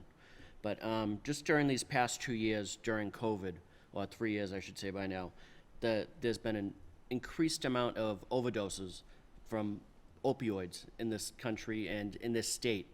And the reason for that is a lot of these drugs that are on the streets are being laced with carfentanil and fentanyl, the two major things that are killing people these days. And just say that, echoing what Councilor said, that I'm happy that this is going to go forward. We're going to talk about it more and let the vote. I like the idea of letting the voters vote on it. Thank you. Councilor Campbell. I just want to clarify a little bit what Councilor Mercer Bruin said. Yes, originally when this took place, we did take a vote. And that was because it was brand new and regulations weren't out yet. So we were really one of the first cities to step forward to say, you know what, we need to maybe not do this. Let's vote against this. We don't know enough about this. But then it was put on the ballot, and the voters of Woburn did vote against having recreational marijuana sold. So they did vote for it. We originally did take a vote without putting it to the people, but then the city, the residents of Woburn did get to vote in it, against it, actually. They did vote against it, narrowly. Yeah. Anything else before we open the public hearing? Oh, what? My ward didn't. Is there a motion to open the public hearing? Yes. Yes. Motion is second to open the public hearing. All in favor? Aye. Aye. Is there anybody here tonight who would like to speak on the proposed zoning ordinance regarding adult use of marijuana? Please come forward. If you could state your name and address for the record. Name is John Heslin, and I'm at 36 Clinton Street. I think you're confusing the timeline in terms of the vote. The vote was whether marijuana should be legalized or not. Woburn voted probably, I think it was 49 votes negative, which allowed the city council to then decide Correct. that you couldn't put in. So what was brought forth, I can't remember the city councilor at the time, but someone suggested to put it back to the voters because even though we voted against the legality, now that it's legal, people might decide to. You are correct, and So it was that's- me. so that It was- me, so the because vote I was was the not- one who did it. But the Yeah. vote was not for whether we should open up non-medical stores. The vote was whether it should be legal or not. We never got, the citizens never got that. The city council decided to deny the non-medical use. And now, and I appreciate the mayor and all of you folks allowing this in front of you, because now you have the opportunity to reverse that. I know this, we like to slow things down. My mother was born on Mishawam Road. I know Woburn is not on the forefront of these things, but we've had 4 years of non-medical sales in surrounding communities without any issue. 2018 is when non-medical marijuana was available for retail locations. And those places were all without issue for 4 years now. So I know that there are a lot of people who still don't like marijuana, but that's not what this is about. It's a legal product that's being sold in Arlington Heights. It's being sold in all over the community, all over the state. It is not easy to purchase. I don't know if any of you have ever been in any of these places. I was just in Billerica a couple of months ago. I had to show an ID before I entered the building. Once I get in the building, I have to show it to another person, who then scans my ID and puts it in the database. And then I go to the counter, because there's no access to any of this product. You have to talk to someone, explain what you want.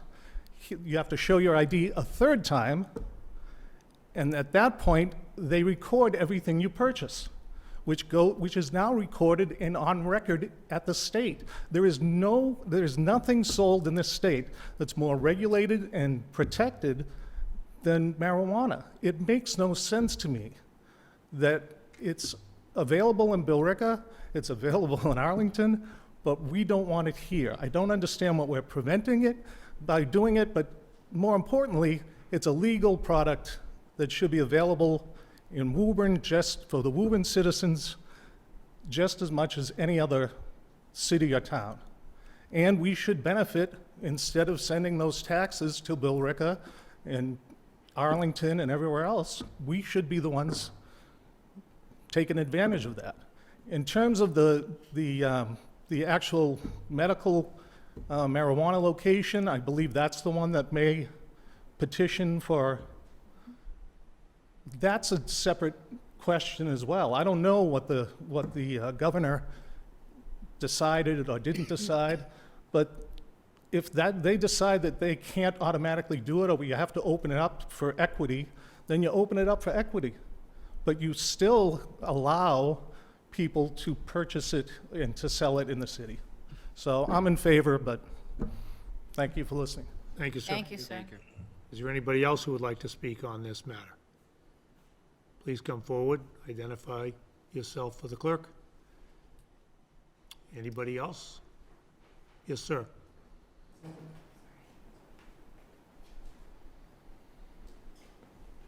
Evening. Hi, Paul Gerard, 49 Arlington Road. Good evening, Council President and councilors. Good evening. Marijuana is a mind-altering drug that is harmful and detrimental, especially to our youth. Selling it in retail stores legitimizes the sale of a harmful substance. There's a certain stigma attached to buying a drug off the streets, and having to do so will dissuade some people from buying it. That is a good thing. But if you allow these stores in Woburn, you're essentially saying, this is a product that we approve of being sold in our city. Be assured that if you approve this, there will be people buying it at these stores and selling it and giving it to minors in the same way that people buy alcohol for minors.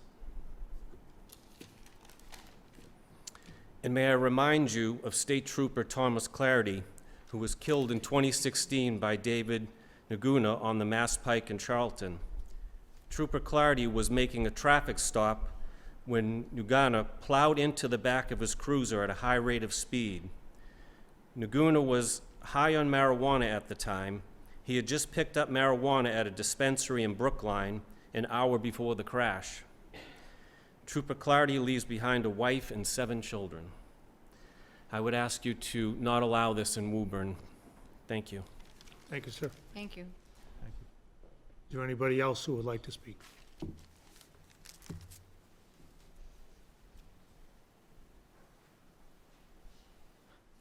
Make a motion to continue the public hearing to September 20th? Second. One, I'm sorry.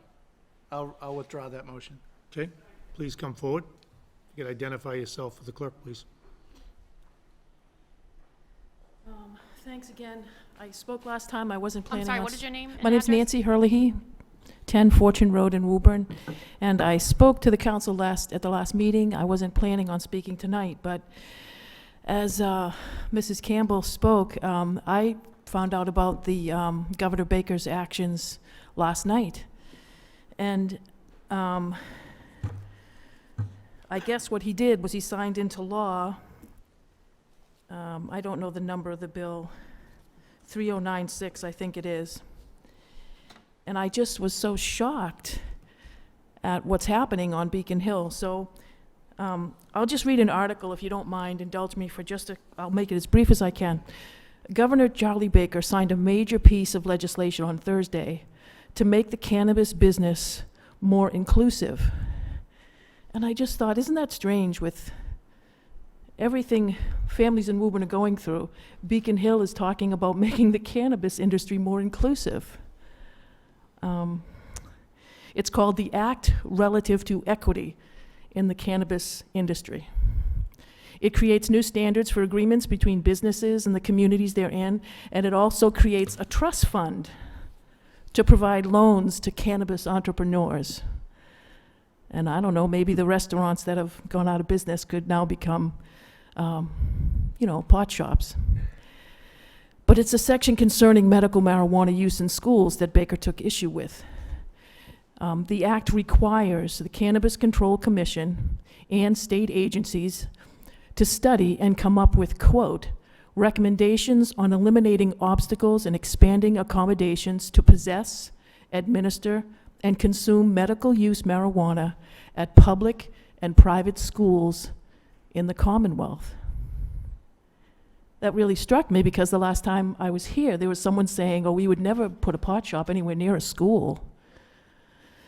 Trust us.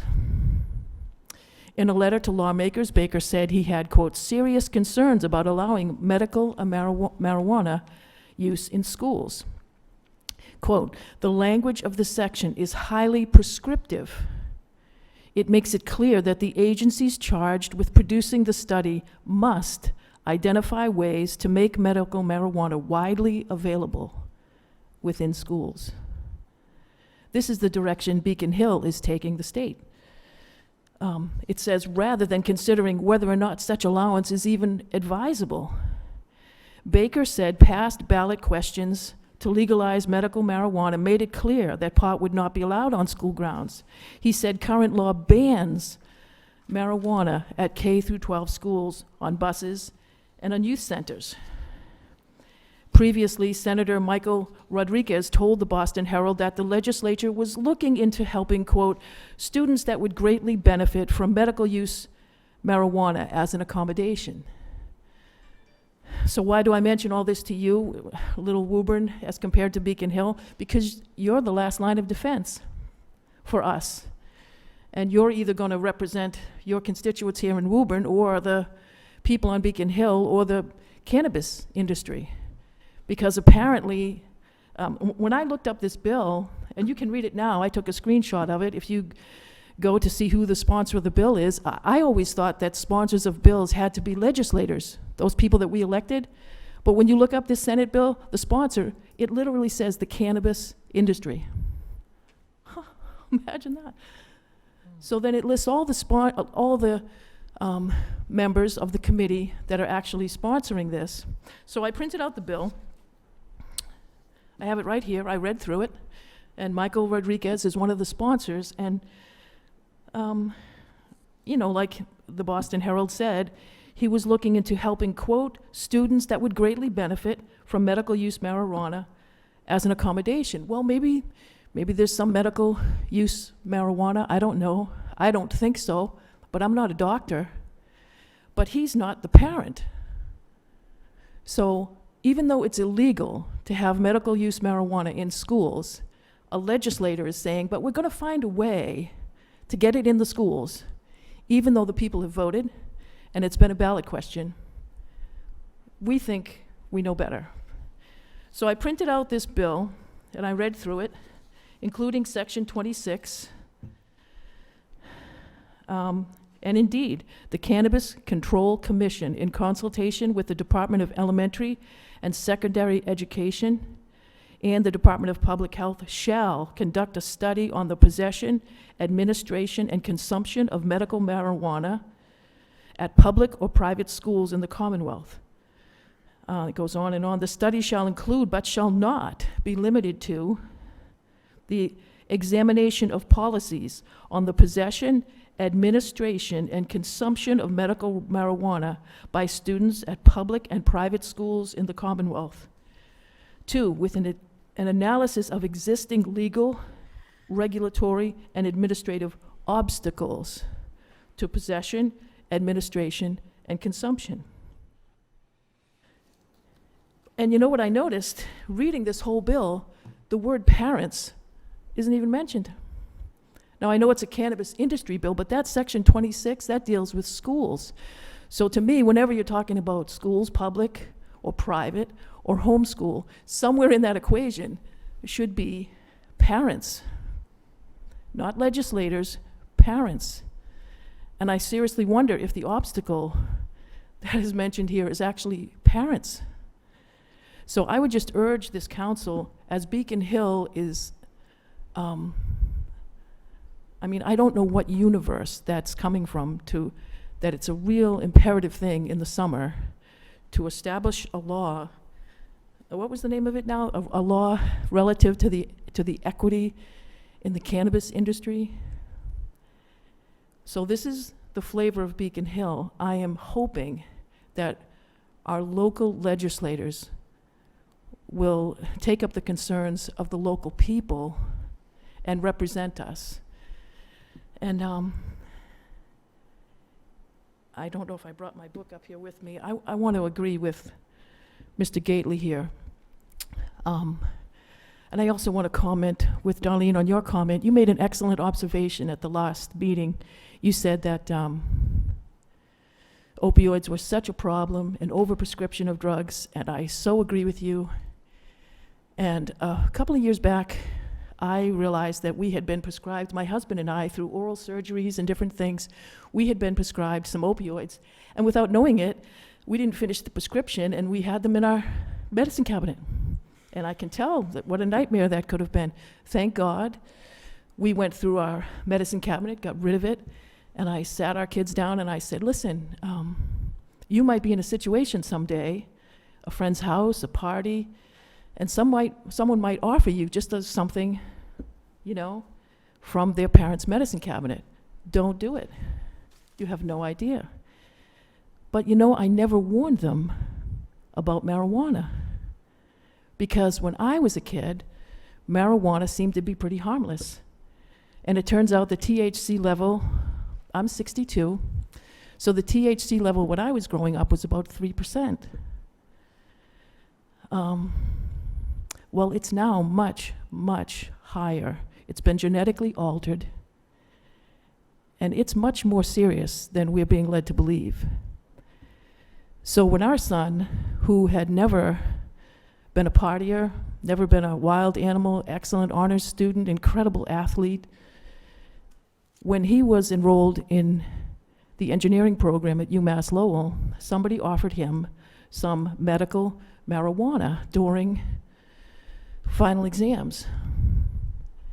And he took it. And thankfully, he never told me who gave it to him. But I want to tell you, for 2 weeks, we lost our son. He went from going to the Y every day, studying, totally diligent, working, intelligent, emotionally stable, to barely being able to function, and wanted me to sit with him on the couch and watch movies. And I did not know if he was going to graduate. And that's not an addict. That's not someone like Mr. Gately's poor son who became addicted. That's a one-time use. So when I hear the chief of police say that he doesn't see it happening, that somebody legally prescribed would sell it or give it to somebody, I just don't see that happening. I have seen it happen. I have seen it happen. It is a dangerous, dangerous drug. Maybe not so when I was a kid many, many years ago, but it is so now. And I purchased, oh, here's my book. As a result of what we went through with our son, he went on to graduate, he's doing great, and I think he's been forever cured of any interest in cannabis, thankfully. As a result of what we went through, I purchased this book, and I urge you, this is the book, Tell Your Children the Truth About Marijuana, Mental Illness, and Violence. There is a direct connection because of the increased THC level with violent crime, mental illness, and many other things that is not being discussed by the cannabis industry. Of course, one of the people that worked in the production, was it Purdue Pharma that had the oxycodone, OxyContin? He left that industry when they got found out for the OxyContin problem. And now he's in the cannabis industry, doing the same thing, just a different drug. So it depends on the sources of information that you're willing to look at. I sent you all chronic state. I'm going to send you another video tomorrow that's updated about what's continuing to happen in Colorado and California, because they too were compassionate people like the Massachusetts people. They too were told some people just need medical marijuana to relieve pain in the final stages of life or fighting various cancers, and they voted on it, and they are far down the tracks, much farther than we are, and we can learn from them if we will humble ourselves and be willing to pursue the true science. The book, again, Tell Your Children the Truth About Marijuana by Alex Berenson, a New York Times reporter, not a conservative, not a Christian, but because he blew the whistle on this, he got pretty much booted from the New York Times and Twitter. So, thank you for your time. Thank you, ma'am. Thank you. Is there anybody else who would like to speak tonight? Yes, ma'am. Please give your name and address to the clerk, please. Thank you. My name is Emily Forshey Crowley. I'm from 6 Loves Lane in Woburn. And I don't think I can really add much to what Mrs. Hurley had to say. And she was so eloquent in stating the situation. I just want to say that I also oppose this bill and ask the council to please really think about why we would want to make marijuana more accessible when this is a dangerous product. And by making it more accessible, the use of marijuana is just going to spike. And I don't think any of us want that. Thank you. Thank you, ma'am. Thank you. Is there anybody else who would like to speak?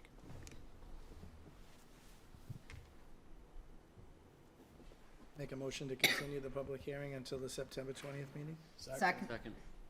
Motion and a second to continue the public hearing till the September 20th meeting. All in favor? Aye. Aye. 8-0. Thank you.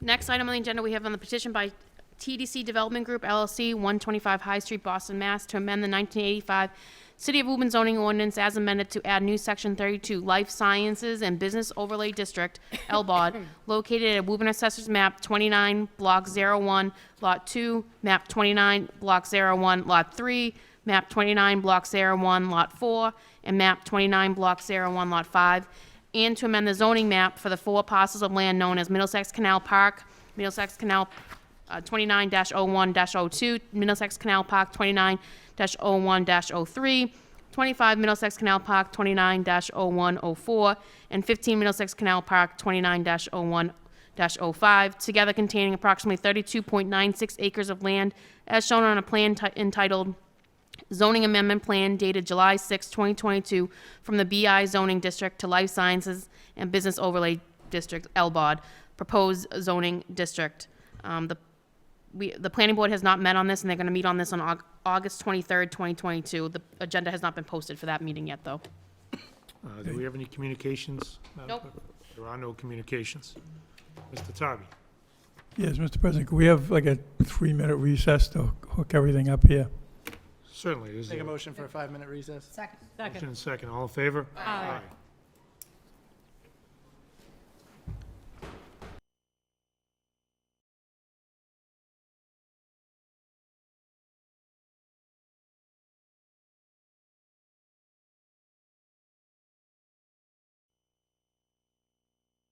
The regular order. All in favor? Aye. 8-0. Mr. Tarby? Thank you. For the record, Joseph Tabby, Reuben and Redmond, here on behalf of TDC Development LLC, subsidiary of the Davis Companies of 125 High Street in Boston.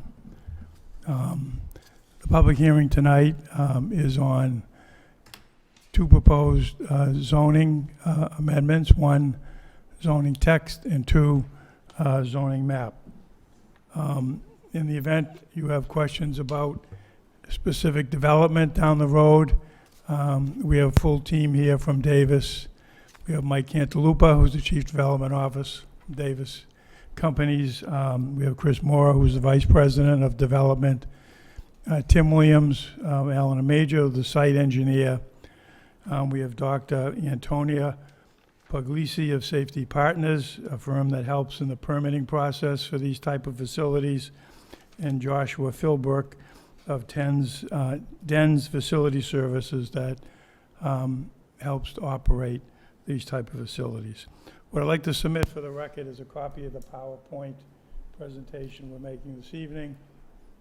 Make a motion to receive the PowerPoint presentation and make Second. it part of the permanent record? And in the second Motion and second. document, All in favor? Aye.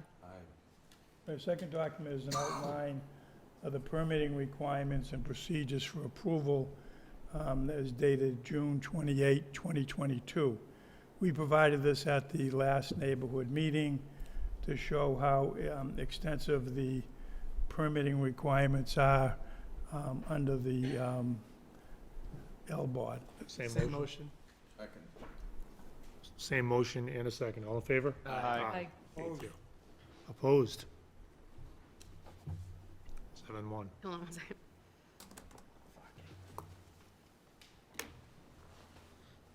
There you go.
Okay, as you can see from the first slide, our presentation this evening will consist of a review of the development experience, the development of the Davis companies, a project summary, we'll review the zoning amendment, petition, review changes since the last meeting, and then questions we heard from the neighbors at the 2 meetings we held this past June. We'll also review the safety program overview as well as the economic and employment benefits. So this time I'd like to introduce Chris Mora, who will provide you with an overview of the Davis companies and his experience. Good evening, Mr. President and members of the City Council. I appreciate you hearing us out this evening. The Davis companies, just for those of you that don't know, been around since 1976. John Davis, the CEO and founder, pretty much bootstrapped the company in the 70s and pretty much operated as an operator, I should say, of real estate until about the 2008-2009 crisis, at which point John Davis raised his first real estate investment fund. And that has been the model ever since, and turned the company more into a vertically integrated real estate development company with all the real estate branches from acquisitions, development, property management, asset management, financing. What you see on the screen is just a sample of projects, product types that we have developed over time, some of which you should be familiar with. We have a history of partnering with local communities to help solve development challenges. For example, on the upper left corner, the Boston Market Terminal project, that's one that I'm personally involved in. And we partnered there with Everett to help solve a major drainage infrastructure issue that the city had. And as you can see, we have experience in numerous types of development products, ranging from industrial development, life sciences, residential construction, as well as hospitality. We tend to focus on markets that are driven by intellectual capital, innovations, and growth industries. So it should be of no surprise to all of you that we're here tonight, as we do see Woburn as that type of community. Next slide, please. Just to refresh your memory on what the project is about, this is the roughly 13.5-acre parcel adjacent to the Showcase Cinema. And what we are now proposing is to operate it, or develop it rather, into a high-tech, advanced and light manufacturing facilities, or as another potential use, a life science and pharmaceutical use as well. Each structure is about 80,000 square foot in footprint, with about a 20,000 square foot mezzanine level for a total of about 100,000 square feet each. The project is going to include the rehabilitation of the stormwater detention system that is just south of the parking lot site, which has deteriorated over time, and it's a significant need for repair. And it provides, we believe, great new employment opportunities when it's all built for the residents of Woburn and neighboring communities. Next slide, please. This is just an aerial image of the site. The parcel in question is the parking lot to the west of the cinema site, shown on the picture.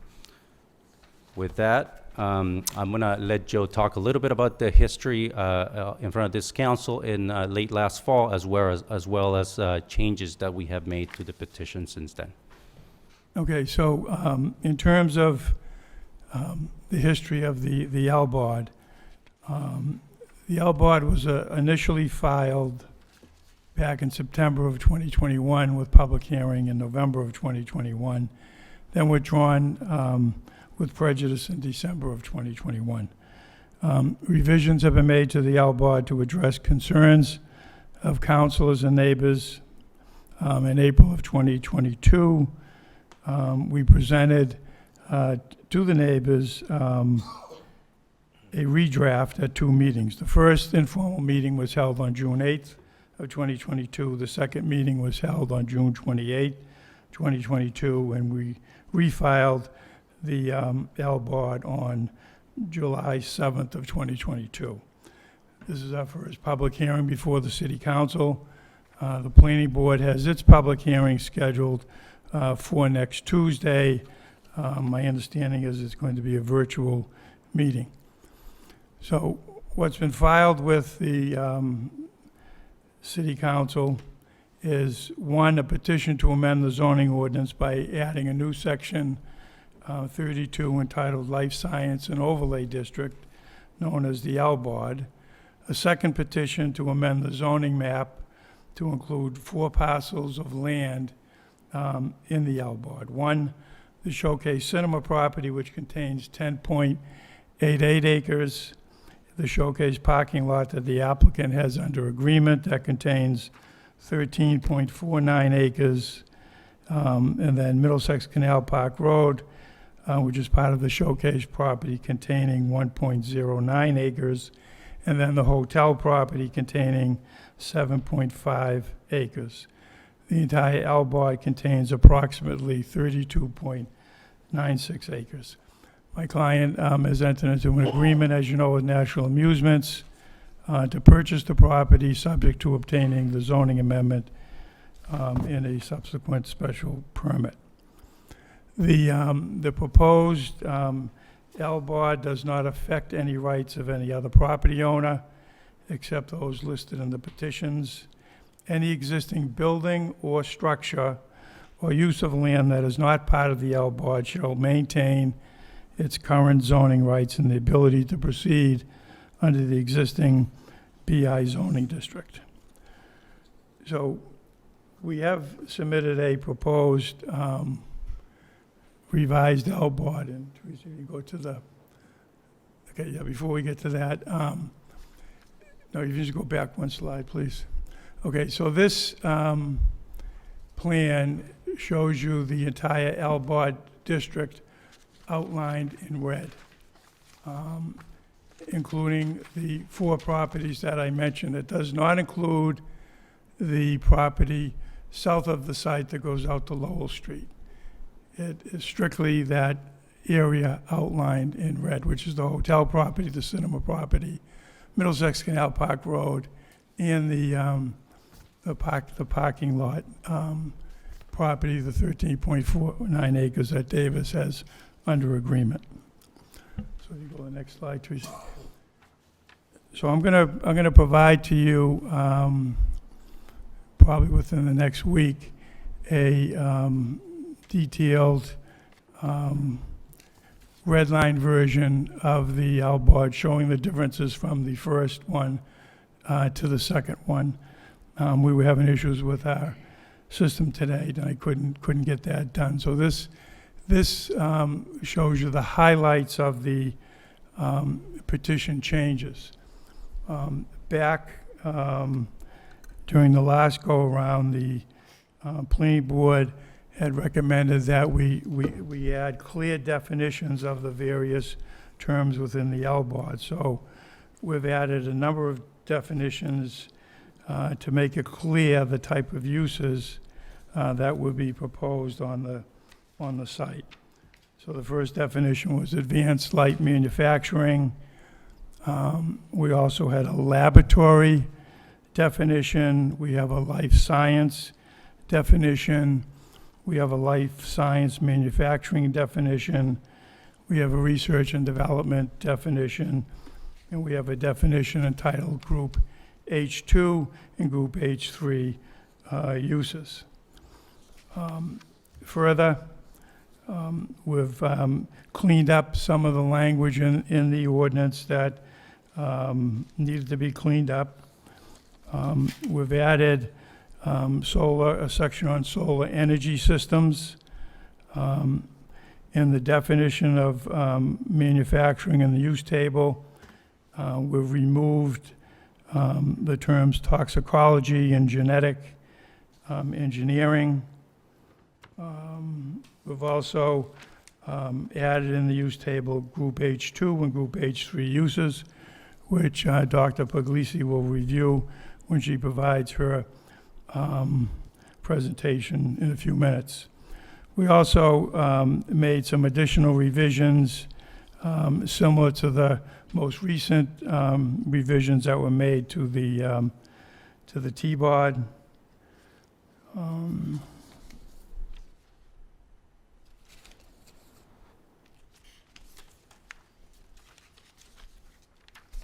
I think most importantly were the definitions that make it clear the type of uses that will be proposed. And you'll see further on in our presentation steps that we've taken to lower the impact on the residential neighborhood. Throughout the LBOD, I pulled out in the memo that's dated June 28th, 2022, the extensive permitting requirements that require a number of things, from floor plans to facade plans, topo plans, traffic circulation, evidence on traffic impacts, drainage, road capacity, city utilities. In addition, I've outlined the additional conditions that the city council may impose on a manufacturing use that address odors, gases, noise, vibration, flashing, lighting within closeness to a residential zone. In addition, the city council, through this process, has the authority to retain experts who will review at a minimum traffic, drainage, impact on the Woburn infrastructure, and make recommendations to the city council and city engineer. There's also a whole section in here that indicates that the city council shall not issue a special permit unless it finds a proposal that meets a number of conditions. And two of those I'd like to highlight. One being satisfactory provision has been made to allow for accessory high hazard use to ensure safety and minimize negative impacts on adjacent properties. An additional one, that the proposal incorporates additional conditions and requirements as the city council finds reasonably appropriate to safeguard the neighborhood, including but not limited to additional setback screening, modifications, regulation of drive, access ways, other traffic features, and then two other areas of regulation. When approving an application under the section, the city council may attach all reasonable and necessary conditions to ensure uses of surrounding property are adequately safeguarded, that the purpose of both the zoning ordinance and the LBOD are maintained. In addition, the fire department would have significant control over the design and operational process, which includes the building permit stage, the review of flammable and combustible liquids, and any materials processing permit. So as I indicated to you, we're going to provide you with a red line showing the differences from the original LBOD to the one that we've just presented. So at this time, I'm going to turn it back to Chris, who will go over the questions that came up at the neighborhood meetings, some which we've addressed in my presentation, and others we'll address as we continue with this presentation. Yeah, so as Joe was indicating, we held 2 community meetings in June, and this is the summary of the questions that we heard in those meetings. I can tell you that questions 1 through 10 deal mostly with design-related or site plan-related matters, and I'm going to address them in the next couple of slides. Questions 11 and 12, Joe just addressed. And questions 13 through 15 deal more with, questions 14 through and 15 deal more with the operation and safety of these life science facilities. We have our experts here that are going to address those in a minute. So if I can get the next slide. One of the some of the feedback that we heard from the neighbors had to do with the previously proposed setback that we had back in the fall, which was constrained to a minimum of 125 feet from the nearest residential zone. Actually, it was, to their credit, it was a neighbor that pointed out that if we rethought the layout of the buildings, perhaps we could increase that setback. So we did that. We went back and we looked at what we could do to the positioning of the buildings on site to increase that setback. As you can see on the figure on the right-hand side, it just required some creative thinking to rethink the parking situation, but we are able to increase it. What we're showing here, it's 215 feet. I think what we're proposing in the LBOT is 200 feet, just to maintain a little bit of flexibility as we advance the design into its final configuration. But the point here being that we were able to substantially increase that setback. We also heard feedback with regards to the landscaping, buffering for the neighbors adjacent to this parcel. And we are committed to increasing that buffering, probably through some sort of evergreen landscaping, so that there's a year-round screening of that of the parcel from those properties. Next slide, please. The next set of questions dealt with parking and traffic. We don't have a plan, or there won't be, actually, I should say, an entrance other than the one through Middlesex Canal Park Drive. There is not going to be subgrade parking, and any parking that is put above grade will count towards the height of the building. Roughly what we're maintaining right now is a parking ratio. It's 2.5 per 1,000.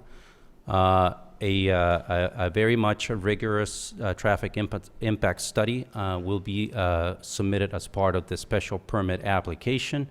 It is our belief that that traffic study will show that the planned uses that we're proposing here are much more lower, if you will, in terms of impact to the local neighborhood and to the community in terms of peak hour traffic generation. And also what we would like to do is propose that we work with the city and the neighbors to install signage. We understand right now there's a condition at True Place where folks make a right turn, thinking that that's the way to the cinema, and they end up on a dead end that is very difficult to back out of. So we would like to work with the city, again, to install such signage and make it obvious that that's not the way to the cinema site. Next slide, please. With regards to the building and the property structures, we are proposing in the LBOT a maximum building height of 40 feet. And we've asked for 25 feet additional for about 60% of the building, with up to an additional 10 feet for 5 or 7%. These are normal sort of appendages that you see in these types of facilities and normally house mechanical equipment. We don't have a plan right now to remove the stockade fencing that exists on the property. You can see it there on the aerial image, the drone image on the lower left-hand side. And as I indicated before, we would like to advance the notion to create some sort of evergreen landscape buffer in between the site and the abutting properties. We've also committed to rehabilitate the existing drainage system. The site drainage for this parcel and the one adjacent go into retention ponds and just south of the site. We understand that those the drainage infrastructure, mostly composed of corrugated metal pipe, is corroded and it's collapsing. It's in dire need for cleaning. So we are committed to repair that as part of the project. And as far as sky or lighting, I should say, we would like to propose using dark sky so that we are not flooding the adjacent properties with lighting and creating light pollution in the neighborhood. Next slide, please.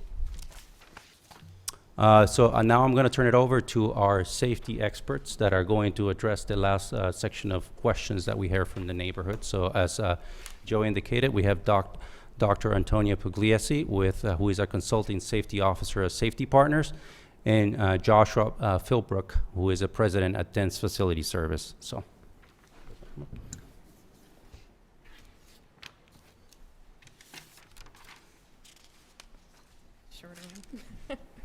Hi, my name is Antonia, and I'm going to give you a little bit of a safety program overview for the kind of safety programs that the tenants coming into this building would need to have. For full disclosure, I just want to let you know, I actually do live in Woburn. I live on True Place, so I'm right in the area where this is happening, but I am here this evening in my professional capacity as a safety expert. So let's take a look. The first thing I wanted to say was just that these sort of mixed-use biotech spaces are really becoming a very proven model throughout eastern Massachusetts. You'll see them in a number of towns. And there is a precedent for having these located near residential areas. It's just becoming more and more common. When there is an actual tenant for the building, they would need to implement an EHS program. So that's Environmental Health and Safety. There's a lot of acronyms in my job.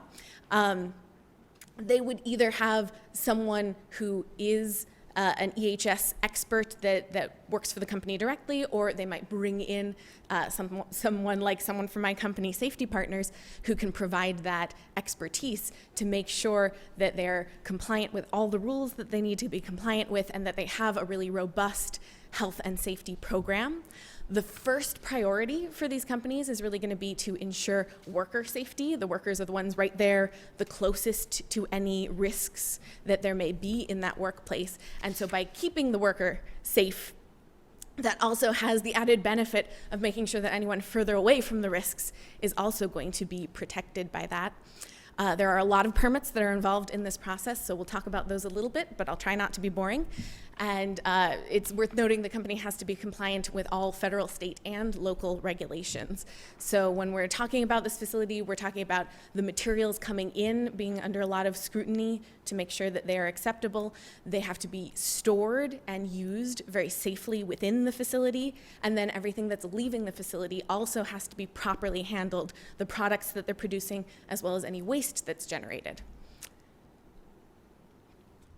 So, because we're talking about manufacturing, a manufacturing setup at this facility, I was actually really excited to hear that they were looking for CGMP tenants. So let me tell you a little bit about CGMP, which stands for Current Good Manufacturing Practice. And that's a standard that's set by the FDA, and it encourages companies to proactively conform with the latest regulations, embracing state-of-the-art technology, and making the best products. So this is really all about the products that are coming out, but because you have to be able to ensure that the product is really clean, really safe, exactly what it's supposed to be, that means that the company itself has to be doing things very, very carefully. So this is just going above and beyond what a normal research facility would need to be compliant with. So you're ensuring the quality and safety of the products. Everything is done by standard operating procedures, or SOPs. So there's not a lot of experimentation happening. You need to be doing exactly the right thing all the time. Quality control is really, really important. Equipment gets rigorously maintained and calibrated. And the records are also very important. So these companies would be keeping meticulous records about everything that happens. It's very highly regulated work, more so than other work with equivalent chemical risks, since I know that's a potential concern. So now to talk a little bit about chemical hygiene. To make sure that companies use chemicals safely, they have to make sure that they're storing them properly and that they're avoiding any exposures to their employees, or of course any exposures that would go beyond the bounds of the facility. So for these kinds of manufacturing tenants, the most significant volumes of chemicals that they would have would be disinfectants. Because again, it's that focus on the very, very clean process to create a very clean product. So they're cleaning it every step of the way. They need significant disinfectants on site. And some of these will sound pretty familiar, like alcohol. These are hazardous in the sense that they are flammable, but you might use ethanol or isopropanol to clean things. Bleach is a corrosive, but it's also a very good disinfectant. Hydrogen peroxide-based disinfectants are also corrosives, and phenolic cleaners or disinfectants, you're less likely to find those in your house, but that's the kind of cleaners that they use in hospitals a lot. So that's the kind of chemicals that we are mostly talking about here. In general, how an environmental health and safety program would mitigate the risks for using these materials: there's requirements that they have a hazard communication program so the employees know exactly what they're working with. They always have that information available, and they know what they're supposed to do with those materials. They should be using safety controls when they're working, like wearing PPE, another acronym, that's personal protective equipment. So making sure the employee is wearing whatever they need to be protected from whatever they're working with. Working with fume hoods, which control any release of aerosols. Proper storage, storing flammables in flammable cabinets, separating incompatible chemicals. These are all things that a company has to think about. And of course, permits. So the fire department has a lot of say in what would be stored and used, and any company that wants to keep flammable materials has to apply to the fire department. Also, if they are doing hazardous material processes, that's something that they would have to apply to the fire department for a permit, unless everything that they're doing is exempt. Anything that falls under that legislation, they would have to apply to the fire department. And there's also a lot of EPA and Massachusetts DEP actually oversees this in Massachusetts. Any waste that gets generated has to be removed by a licensed waste hauler to make sure that there's follow-up and that it gets correctly disposed of in the end. So there's no danger of waste ending up where it shouldn't be. And then biosafety. So it was mentioned that the biosafety level for these spaces would be biosafety level 1 or 2. That's the containment level. Risk group is the kind of organism, and that sort of drives biosafety level most of the time. So we would also be thinking about risk group 1 or risk group 2 materials being used in the lab. So just to point out that both of these are defined by the NIH as having low community risk. So to go through them: risk group 1, not associated with disease in healthy adult humans, low community risk, low worker risk, and a good example of this would be Saccharomyces cerevisiae, which is just brewing yeast. So the yeast from beer would be risk group 1. And then risk group 2 would be things, materials that could be associated with disease, but it's rarely serious, and there are usually preventative or therapeutic interventions available. So this is, again, low risk to community and only moderate risk to worker. But that's why for biosafety level 2, you need to follow a lot of requirements to make sure that that worker is fully protected if they're working with those materials. So an example, just since I was sticking with yeast, is Candida albicans, which is a opportunistic pathogen that you might find in humans. And to be very, very clear, they wouldn't be able to work with risk group 3 or risk group 4 organisms or materials. So that would be materials associated with serious or lethal human disease. And then some last general safety notes from me.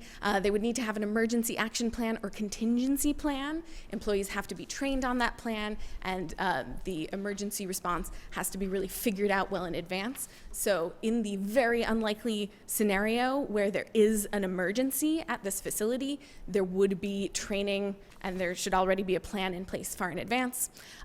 General and office safety also need to be addressed just for worker safety reasons. And there will, if applicable, they would have a biosafety manual and a chemical hygiene plan with all the details that I just covered and a lot more about those programs. And then this slide, I promise I won't read it to you, that would be very boring, but just to give you a sense that there are a lot of regulations that these companies would be under at the federal, state, and local level. These are all really important for worker safety and for environmental safety, and they're just strict requirements. So this is not a comprehensive list, actually. This is just some of my favorites for you. And I hope that that's done a little bit to explain what an average safety program would look like for one of these potential tenants. Good evening. My name is Joshua Philbrook from Dens Facility Services. Wanted to share a little bit about our company and what we do in the life science market, and currently supporting the Davis companies at multiple locations. Currently, we support the operation and maintenance of over 10 million square feet within the life science industry here in Greater Boston. We have clients that are in the GMP, the manufacturing space, biology and chemistry in terms of research and development. And one thing I just want to emphasize for everyone here tonight is that we've seen a tremendous amount of growth within the life science industry over the past 3 years in particular. And for our business, in the past 3 years, we've added over 160 technicians that prior to coming to the industry had never worked in the life sciences. So we've been able to create a career pathway, something that we're extremely proud of, and something that we're looking to continue to do as we see expansion within the market across Greater Boston. The next slide. A little bit about what we do. We're very fortunate in the facility management space to be working in the life sciences. There's an incredible amount of investment and technology that go into all of these facilities. So we have state-of-the-art HVAC equipment. So in terms of facility services, we're ensuring that the equipment's being properly maintained. We're also doing the one thing that we're very strict on is it's our red line. There's nothing too great or too small for anyone. We may be working on state-of-the-art air handling units, but we also have to plunge toilets and other facility-related services. And then also manage the loading dock, make sure that things are coming in appropriately and being properly stored and transported. In addition to facility services, we also do lab support services. So we have technicians that are working directly within the lab environment, working alongside the scientists, supporting with items such as glass washing and autoclaving, waste collection and removal, taking bio bins to central accumulation areas for our vendors to then properly transport, as you'd mentioned, so working with those vendors on a daily basis. And then we also assist scientists with experiment preparation, media and buffer, as an example, so solutions that we help support them with so that they can find the next great discovery. In addition, inspection testing is a critical component of the work that we do day in and day out.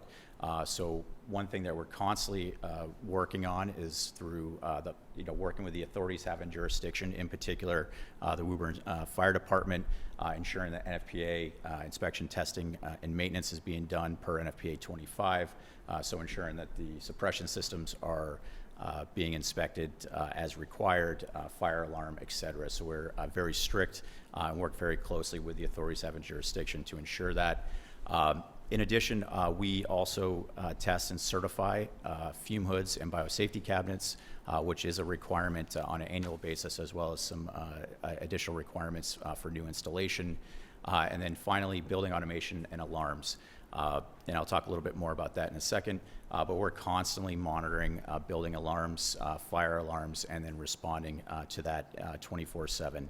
So these buildings are all being monitored at all times. It's actually quite amazing what we can see in these buildings and at any given point. As I mentioned before, the technology's very fortunate for us is top-notch, and it's for anyone in facilities working in the life sciences is a great spot to be in, given that technology. The next slide, please. So our tools. So one of the things that we want to ensure at any given point is that the workers and the community are safe at all times. Again, I'm harping on this, and it's just because I get excited about this industry. I actually worked in healthcare prior to getting into the life sciences, so I get excited about the newfangled technology that we get to work with. But we have redundant air systems at all times, so there is redundancy. So if you have an air handler or makeup air unit that goes down, there is redundancy for us to bring that back up, to bring that back online. We also have power backup, so we have uninterruptible power supplies, so battery backup for a lot of different equipment, as well as generators. So we would be working with the design team as well as the authorities having jurisdiction, making sure we have backup generation for life safety as well as for any critical equipment.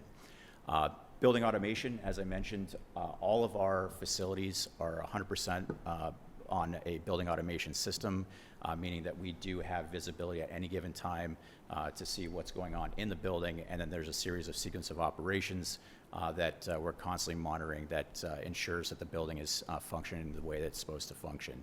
A quick example of that is if the building were to start to pressurize, it will automatically adjust between the exhaust and air handlers to make that equal.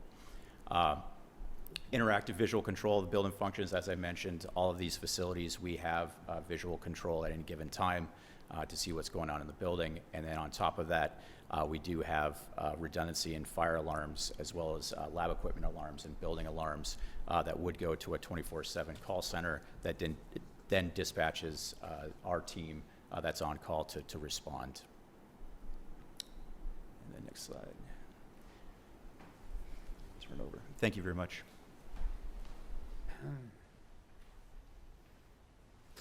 So just want to close out with a couple of remarks here. Relative to just plain real estate taxes, this parcel is currently generating about $66,000 a year in revenue for the city. We anticipate under a build, what we're calling flex, which would be consistent with advanced manufacturing or light manufacturing use, that would increase to about $1.3 million. If it was a user at the GMP, as our safety or our experts just walked us through, that could grow up to $2.5 million a year, according to Marvin and Poor, who is our one of our tax consultants. And I had a couple of stats here before I make the next 2 points that I wanted to just anecdotally mention. Massachusetts is a global leader in the life sciences industry, accounting for about a third of the U.S. life science venture capital funding, which amounted to about $15 billion in 2021. Greater Boston is the leader in the NIH funding over the last 5 years. The only market that comes close to Greater Boston is the San Francisco Bay Area. And the investment in the life sciences field has averaged about 6,800 jobs a year over the last 5 years in Middlesex and Suffolk counties alone. So you guys are very well situated here in Woburn. Essentially a stone throw away from Cambridge and all the research that's ongoing over there in the life sciences industry. We believe this location is ideal for the types of uses that we have presented tonight, and we believe that it would create significant employment opportunities for the city of Woburn. So with that, I think we open it to questions. Comments or questions at this time? Councilor Gately. I'm not in favor of this, okay? And it goes back to when the original buildings were put in, promises that were made to the neighbors that nothing else would ever be built on those properties. I'm not even gonna get into that. What I'm gonna get into right now is something I hope you guys are gonna look into. Besides somebody finishing the sidewalks at the bridge all the way out to Main Street on both sides of the street, somebody should be finishing those. And most importantly, have you guys checked that sewer that you're gonna be tying onto? Yeah, we'll have, yes, there are 2 questions. We'll do the sidewalks tomorrow if the city does the necessary takings so that we can build the sidewalks. Okay, we have no control over that land. The sidewalks were built from the cinema property up to the bridge. Lighting was put in from the cinema property up to the bridge. Once you get over the bridge, it's privately held land that we can't just go in and put a sidewalk over somebody's land. If the city wants to go ahead and move and take that property, we'll do it in a heartbeat. Okay, And that'll be looked into. on the sewer thing, Tim, do you have any information on that? Good evening, Mr. President, members of the City Council. For the record, Tim Williams with Allen Major Associates. We have not looked into any of the sewer issues out there. We've looked into the drainage, but as part of the site design and going through the whole city process, we will work with the engineering department and camera that sewer and make any improvements that are needed. Understand there's a big trunk line that runs down through the site, through the wetlands out to Lowell Street. So we're aware of where the sewer is. I haven't heard any issues with it, but we'll definitely investigate that as we move forward through the They've had process. trouble on it out on Lowell Street, the corner of High Street. It's collapsed a couple of times. It's concrete, it's clay, and there is some asbestos concrete pipe involved in that sewer. And as you know, any chemicals that goes into any asbestos concrete pipe or cement pipe collapses the pipe. Yeah, no, it's all good. It's Water all a goes good out. point. Yeah. So you might want to TV camera that. You might want to make arrangements to slip line that entire sewer if you're going to be putting what you're saying you're going to be doing, you know, for your own benefit. Yeah, no, I agree. They're all good points, and those are things that we'll work out with the engineering department Okay. as we move forward. Just wanted to let you know I'm Well, watching it. Thank you. All set, Dick? Any other comments? Council Demers.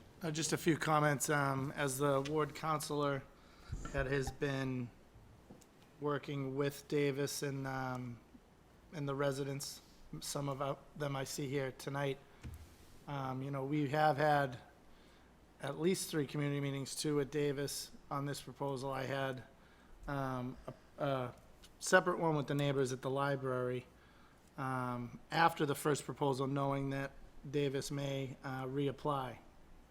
And, you know, I do credit the work that's been done and the addressing of the neighbors' concerns. As you can see from this proposal, they have taken a lot of that to heart and addressing it. And I do appreciate the response to one of the neighbors and even moving the whole site plan. I think that was a benefit to the buffer zone. And I really see a lot of effort as the ward counselor by Davis Companies here to do a class act project that maintains the neighbor's interests. I mean, even committing to never looking at another entrance or exit out on a Lowell Street, while highly unlikely hearing somebody commit to that. And a lot of what we're discussing has gotten a little bit away from the zoning ordinance per se, and a lot of it is Davis already committing in terms of conditions with any type of special permit moving forward. That's one of the things that I advocated for early in this process, to make sure that the neighbors' concerns were being addressed ahead of time, because it's tough the way that this process runs out, in the sense of the zoning ordinance changes taken care of, and then any conditions that we could put to it is dealt with in the special permit. And I think that was concerning to a lot of the neighbors. But having seen the hard work put in, and I thank my fellow counselors who have joined us at some of these community meetings to hear the neighbors' concerns and to, you know, offer their own opinions and ways that we can move forward to address those concerns. I really do appreciate that. And, you know, I just think, you know, we're early on in the process in terms of addressing things. I know Councilor Gately in the past has referred to drainage. There's full commitments with Engineer Williams from Allen and Major and the petitioner to take a look at those drainage concerns, so that any type of project or proposal forthcoming would have those drainage concerns taken care of, so that they wouldn't negatively impact the neighbors. I think, you know, there's a lot of work that still needs to be done. I'm looking forward to discussing again in committee, and then hearing additional concerns from the neighbors tonight during the public hearing portion of the meeting. But I do appreciate everything that's been done and the participation from the residents in the process. Thank you. Council Dillon. Thank you. So, in layman's terms, for this council and perhaps people out in the public, I'm reading here, so I'll ask the question. Is there any plans for high hazard use in what's being built out there? Yes. What we've done is we've looked at other communities, okay, to see what they've done. Okay, no one uses the term high hazard use. They don't even use anything close to it because it's part of the building permit process. So as part of the, say in Burlington, as part of the building permit process, if you're gonna use chemicals, they fall under, and we've used two groups, Group H2 and Group H3 uses, which are on the lower end, and I think Dr. Puglisi went over those. You're required under the International Building Code to do certain numbers of things under that International Building Code.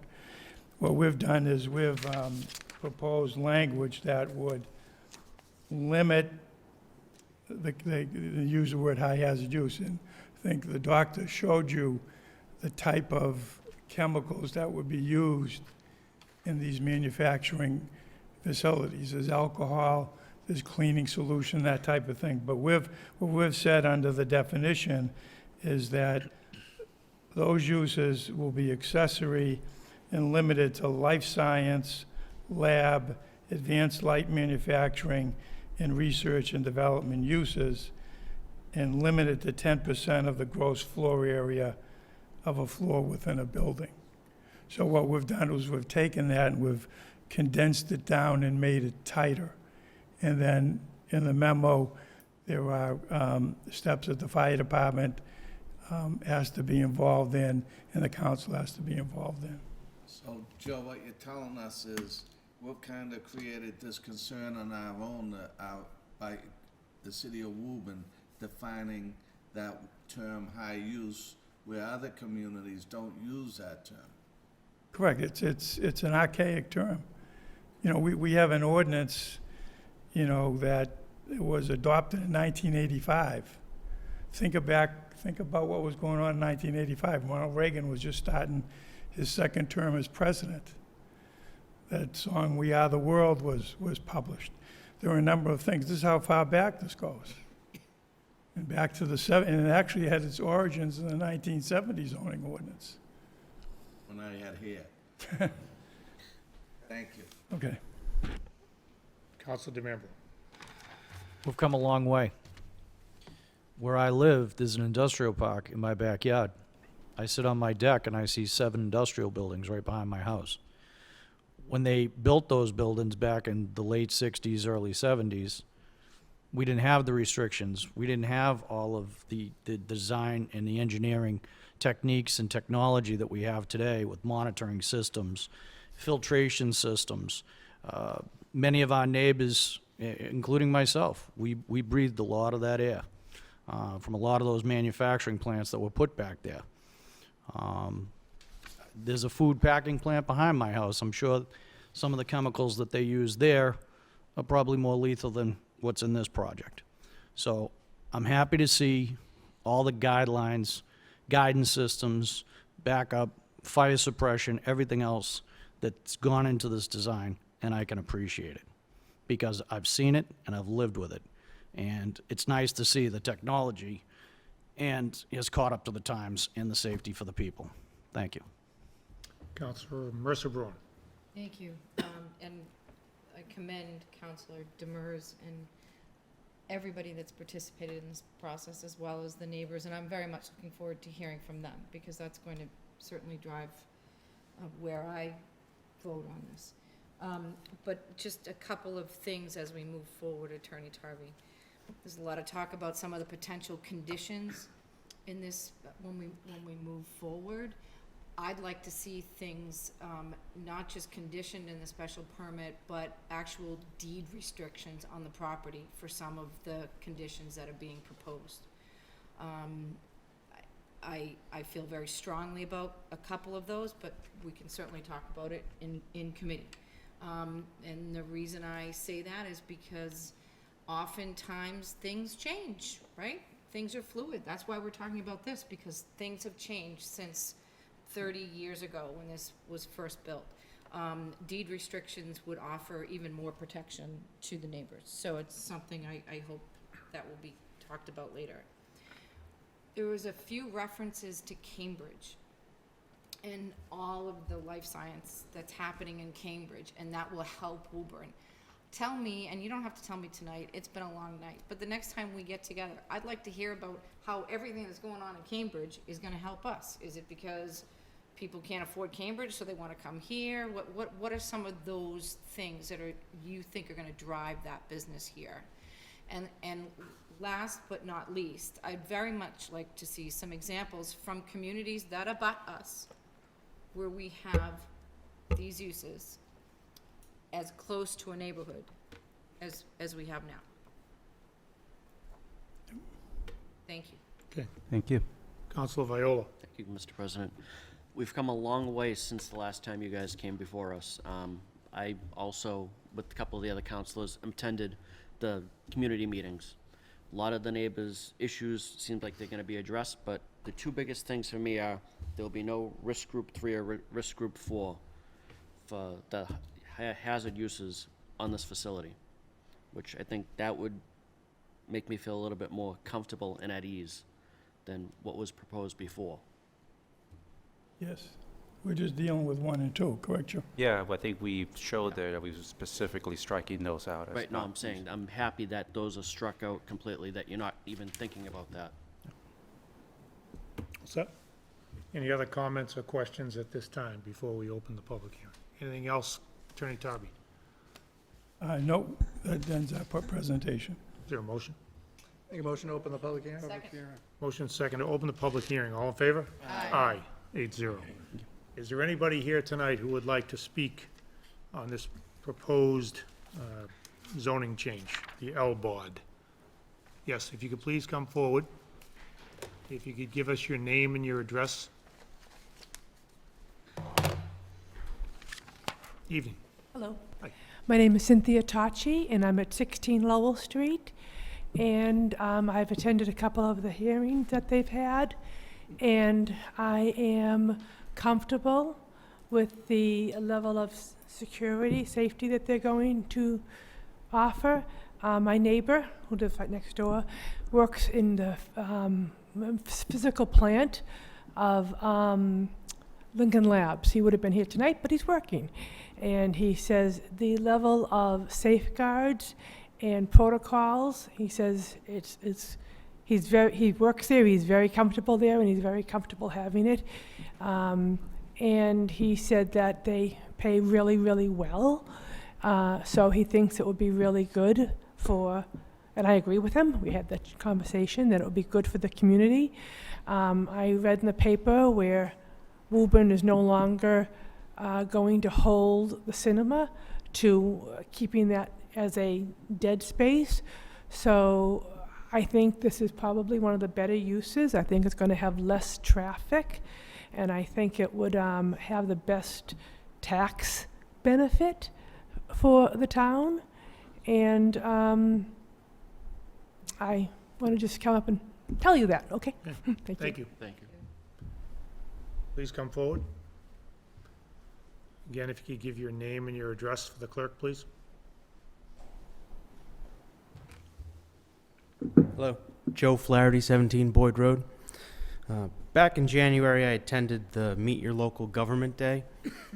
It was hosted by the Chamber of Commerce across the street at the library. Some of the council members were there that day, as well as Mayor Scott Galvin, Council President Con Cannon, and Building Commissioner Tom Quinn. They all spoke about the vision for Woburn. And when the floor was open for questions, I asked what kind of businesses they wanted to attract and what type of developments you wanted to see in Woburn. The mayor and commissioner both echoed that they wanted to see more life science as well as clean, high-tech manufacturing, research and development. This proposal is in alignment with that goal and is a great use of an underutilized property and would bring tremendous value and opportunity to the city with good paying jobs, not only during the building of the project, but operating the project for years to come. So I'm in support of this proposal. Thank you. Thank you. Thank you. Anybody else? Please come forward. Again, your name and address, please. Hi, my name is Lynn Blanchard. I live at 10 Wyman Street, so I'm not a direct abutter. But I certainly am going to be impacted by this traffic-wise and health-wise. So I'll try to make this very brief. First of all, Excuse me, can you pull up my thank you? toward me? No, just pull it down towards you and speak into it so people can hear. Okay. I am concerned for the people that live closer, how this is going to impact them physically with deliveries and refuse disposal, lights, you know, all that stuff that I think the company has done a pretty good job addressing to this point. Secondly, I'm very concerned about the traffic. The traffic already is horrible on Main Street. I was out at 10 o'clock in the morning, the other morning. There was nothing going on. There were no accidents. And the traffic at the Rotary was backed up beyond the exit of 128 North.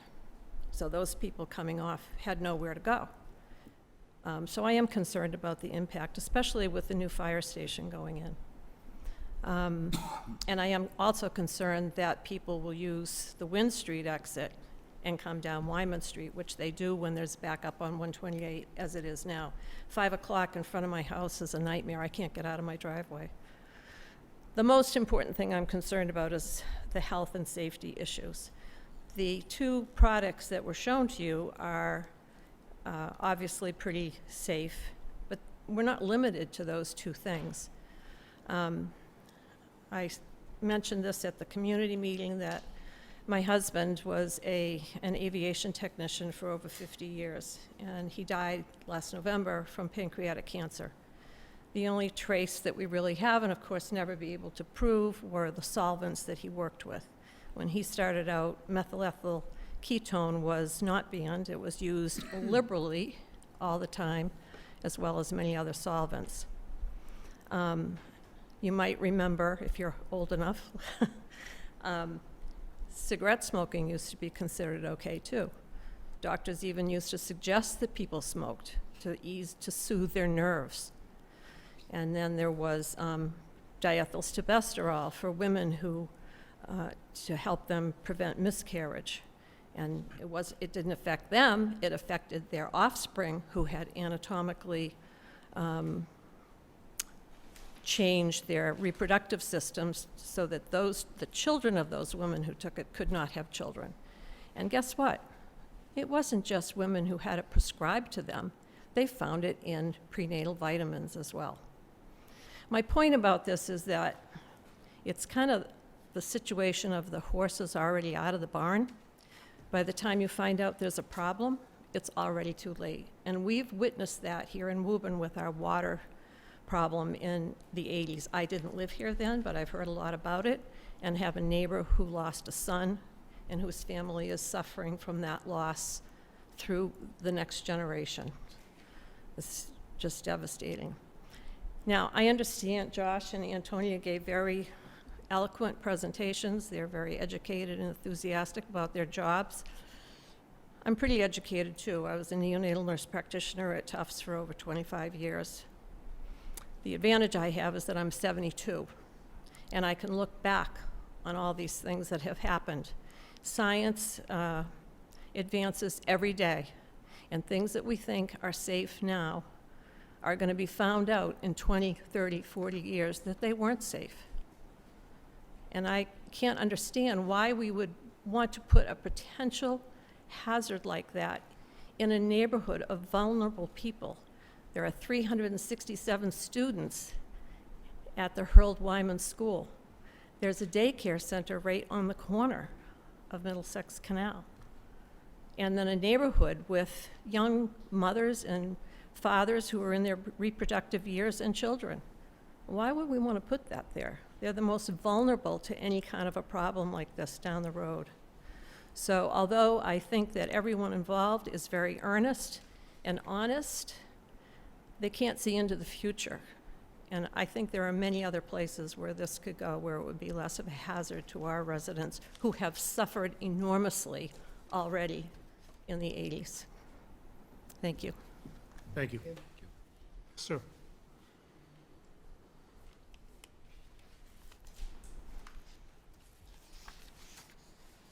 Good evening, everyone. Kevin Lonigan, 7 Ellen Road. Probably one of the closest abutters to this whole project. Like a couple of you guys had here tonight, we have come a long way since November. I was really outspoken against it from the very beginning. I stand here right now. I spoke to Mike and Chris, and I told them I'm going to continue looking at this with an open mind, and I still am. I can't say right here, right now, whether I'm for this or against it, but I'm here to say the dialogue since November has been spectacular between you guys, the Davis Company, and I think it's really important to continue going on that way. We've come a long way since then, and I appreciate everybody's input and just the communication. Just keep it going, and we'll see where it goes from there. Thank you. Thank you. Thank you. Anybody else who would like to speak?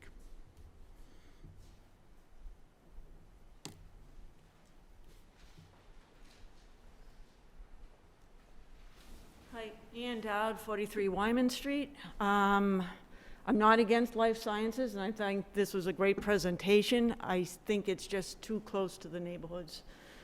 That's my concern. It's not a 9-to-5 office building. It's going to be 24 hours, especially if it's labs. Then I don't know what noise. Hopefully there isn't a lot of noise, but I just saw a list of 3 different alarms. I don't know if they'll be going off in the neighborhoods. That's one thing. Number 2, I heard about getting materials to and from the site. Hopefully it's not they're not using Waze and coming down Wyman Street, since there's already been 3 overturned vehicle accidents on Wyman Streets this year. So I hope, that everything is looked at. I'm still not sure, like Mr. Lonigan, I'm not sure right now whether it's good or bad. I just want the quality of life in our neighborhood to be as good as it is now, which has already changed since I've lived there for 64 years. Thank you. Thank you. Oh, and Can you just speak, I'm sorry, can you just speak into the microphone for the people I'm at not home? against life sciences. I have the title or a label of being someone with a chronic disease, so I know life sciences are needed. But again, the neighborhood is my concern. Anybody else?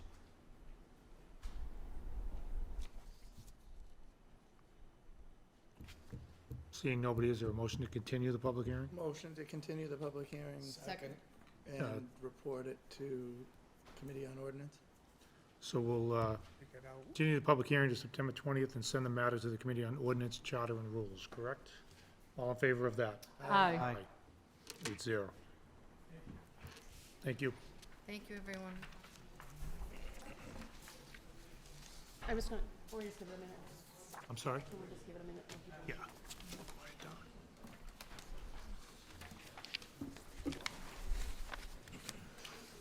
We in a regular order?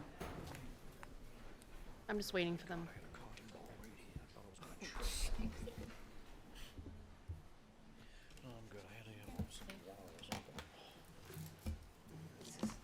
Salad, this is my lunch.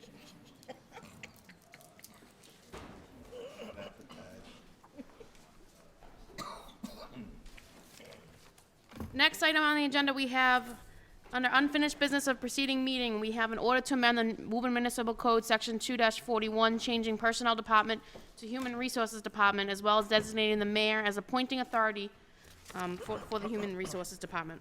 Make a motion that the order be adopted? Second. Motion and second that the order be adopted. All in on the motion. Councilor Gately. Are you relinquishing the authority of the city council to make that appointment as involved with health issues, with unions, with labor, and you want to give that and put that in the mayor's hands? Well, did you read this thing? point of clarification, we are acknowledging an error that was made originally when the council was given the authority of the appointment. It's now corrected on advice of the city solicitor. How long has the council had that authority? Since the 80s, 90s? Perhaps. Yes. Okay. Any other comments on the motion? There's a motion and a second that the order be adopted. All in favor? Aye. Aye. Opposed? 701. Crazy. Just one moment, please. Yep.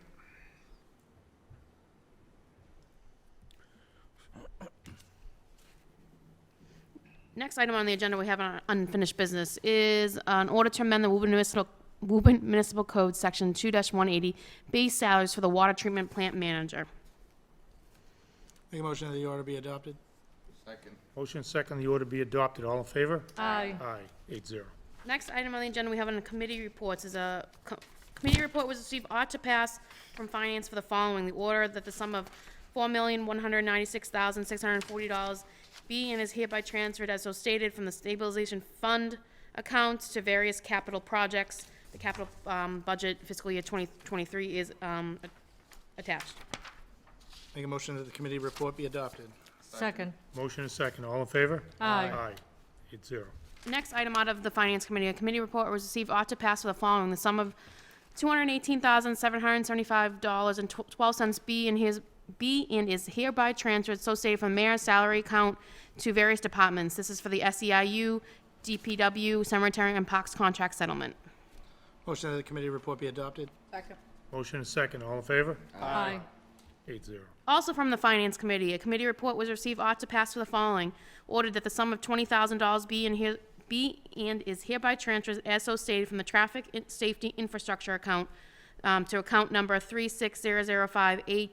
36058-588405 for Presidential Way. This is for the study of the truck traffic on Commerce Way. Make a motion that the committee report be adopted. Second. Motion is second. All in favor? Aye. 8-0. Next item on the agenda, under Communications and Reports, is the Parking Clerk Report for June 2022. A communication dated July 26, 2022 was received from Charlie O'Connor, the Parking Clerk. Make a motion that the communication be received and placed on file. Second. Motion second. All in favor? Aye. 8-0. Next item on the agenda, under Motions, Orders, and Resolution, is an order calling for the state primary September 6, 2022. Make a motion that the order be adopted. Second. Motion second. All in favor? Aye. Aye, 8-0. Next item on the agenda is the order appointing the poll workers for the 2022-2023 time, so that the following list of wardens, clerks, inspectors, and substitutes be approved for all elections between September 1st, 2022 and August 31st, 2023. Make a motion that the order be adopted. Second. Motion second. All in favor? Aye. Aye, 8-0. Next item on the agenda is an order to designate the police chief to assign police workers to polling locations. It's that ordered that pursuant to Chapter 92 of the Acts of 2022, the Votes Act, the Woburn City Council votes to authorize that at least one police officer will be assigned to each polling location for all future elections, and designates the police chief, on advice from the city clerk, the authority to assign specific police officers according to scheduling and availability. Make a motion that the order be adopted. Second. Motion second. All in favor? Aye. Next item on the agenda is an order to place a recreational marijuana question on the 2023 municipal election ballot. Ordered, whereas on November 8, 2016, the residents of Woburn voted to prohibit the possession, use, and transfer of marijuana and products containing marijuana concentrate, including edible products, the cultivation of marijuana, and the commercial sale of marijuana and marijuana products in the city of Woburn, except for medical use marijuana. Now, therefore, the city clerk shall have printed on the ballots to be used at the municipal election on November 7, 2023, the following question: do you approve of an ordinance to provide for the establishment of marijuana retailers for the sale of non-medical use marijuana products, also known as recreational use marijuana, in the city of Woburn as authorized pursuant to applicable state laws and regulations? Make a motion, we send it to Committee on Ordinance. On the motion, it should be liaison, but, Oh, yeah, but, Is that your intent, that the motion, that it be sent to liaison? yes, sir. yeah. Is there a second? But still on the motion before that? Second on the Oh, motion. yes, second and on the motion, thank you. Council Campbell. I spoke briefly about the order that I put in. I would just encourage my fellow councilors to really look into giving the residents of Woburn the ability to vote on this issue. It is controversial. People on both sides have emotional stories, and in my view, and this is why I put this forward, I believe the best way forward is to allow the residents of Woburn to vote, one way or another, up or down. And so I'm looking forward to talking about this in the Committee on Liaison. Thank you. Okay, there's a motion and a second. All in favor? Aye. 8-0. Hold on, sorry. Next item on the agenda is a resolve to place is resolved to meet with the utility companies to discuss issues with poles. Ordered, whereas the city of Woburn City has various issues with telephone poles located in the city, including but not limited to double poles, triple poles, dangling parts of poles and wires, and the movement and replacement of poles in a timely manner. And whereas on numerous occasions, representatives from various utilities have stated before the Woburn City Council that they were waiting on another utility to perform work in order to proceed. Now, therefore, be it resolved that the Woburn City Council invite representatives of each of the utility companies that oversee, manage, use, and/or maintain the telephone poles in the city to a coordinated meeting to discuss protocol and related issues with the Woburn City Council, mayor, and various department heads, signed by Councilor DeMambro. Make a motion to adopt that order. Second. It would, I think the motion should be that it go to the Committee on Liaison. Second. Well, hold on, somebody's gotta withdraw. I'll withdraw my second. I'll withdraw. Oh, Okay. there were a few of us that My did the motion second. was to adopt the order. Well, we want to send it to Liaison first. Would Oh, you, go ahead, would you sure. kindly withdraw your I motion? withdraw my motion, and the motion should be send it up to legal, yeah. City solicitor. Council Demers? I'm sorry. Would you like to make a motion to refer this to the Committee on Liaison? So moved. Second. Motion is second. All in favor? Aye. Make a motion to adjourn. no, There are some, Mr. President, we do have late filings. Council Demers. I'd like to make a motion to suspend the rules and allow for 2 late filings to be added to the order of the day. Second. Motion is second. All in favor? Aye. Aye, 8-0. the first order to suspend the rules to allow is the order that the sum of $12,000 be and is hereby transferred as so stated from the Traffic Safety Infrastructure account to account number 36005-58-588190, Traffic Controls and Equipment. This is for the installation of flashing speed sign at Washington Circle, Washington Street, and Mill Street. Make a motion to send it to Committee on Finance. Second. Motion is second to send this to Committee on Finance. All in favor? Aye. 8-0. The next item that was added first, added to the agenda of the day is a petition by the Church of the Living God, 1 Mountains Road, Suite 2, Burlington, Mass., for a special event permit for a music concert on August 19, 2022, and September 19, 2022, at Horn Pond Ice Park. Make a motion to approve the special event permit. Second. Motion second. All in favor? Aye. Is Abstain. there a motion to abstain? Okay. Yes. 7-0-1 with 1 abstention. Is there a motion to return to regular order? So moved. Second. Motion second. All in favor? Aye. There is motion to adjourn. So moved. Second. Motion second to adjourn. All in favor? Aye. Aye. We stand adjourned at 9:36. Thank you.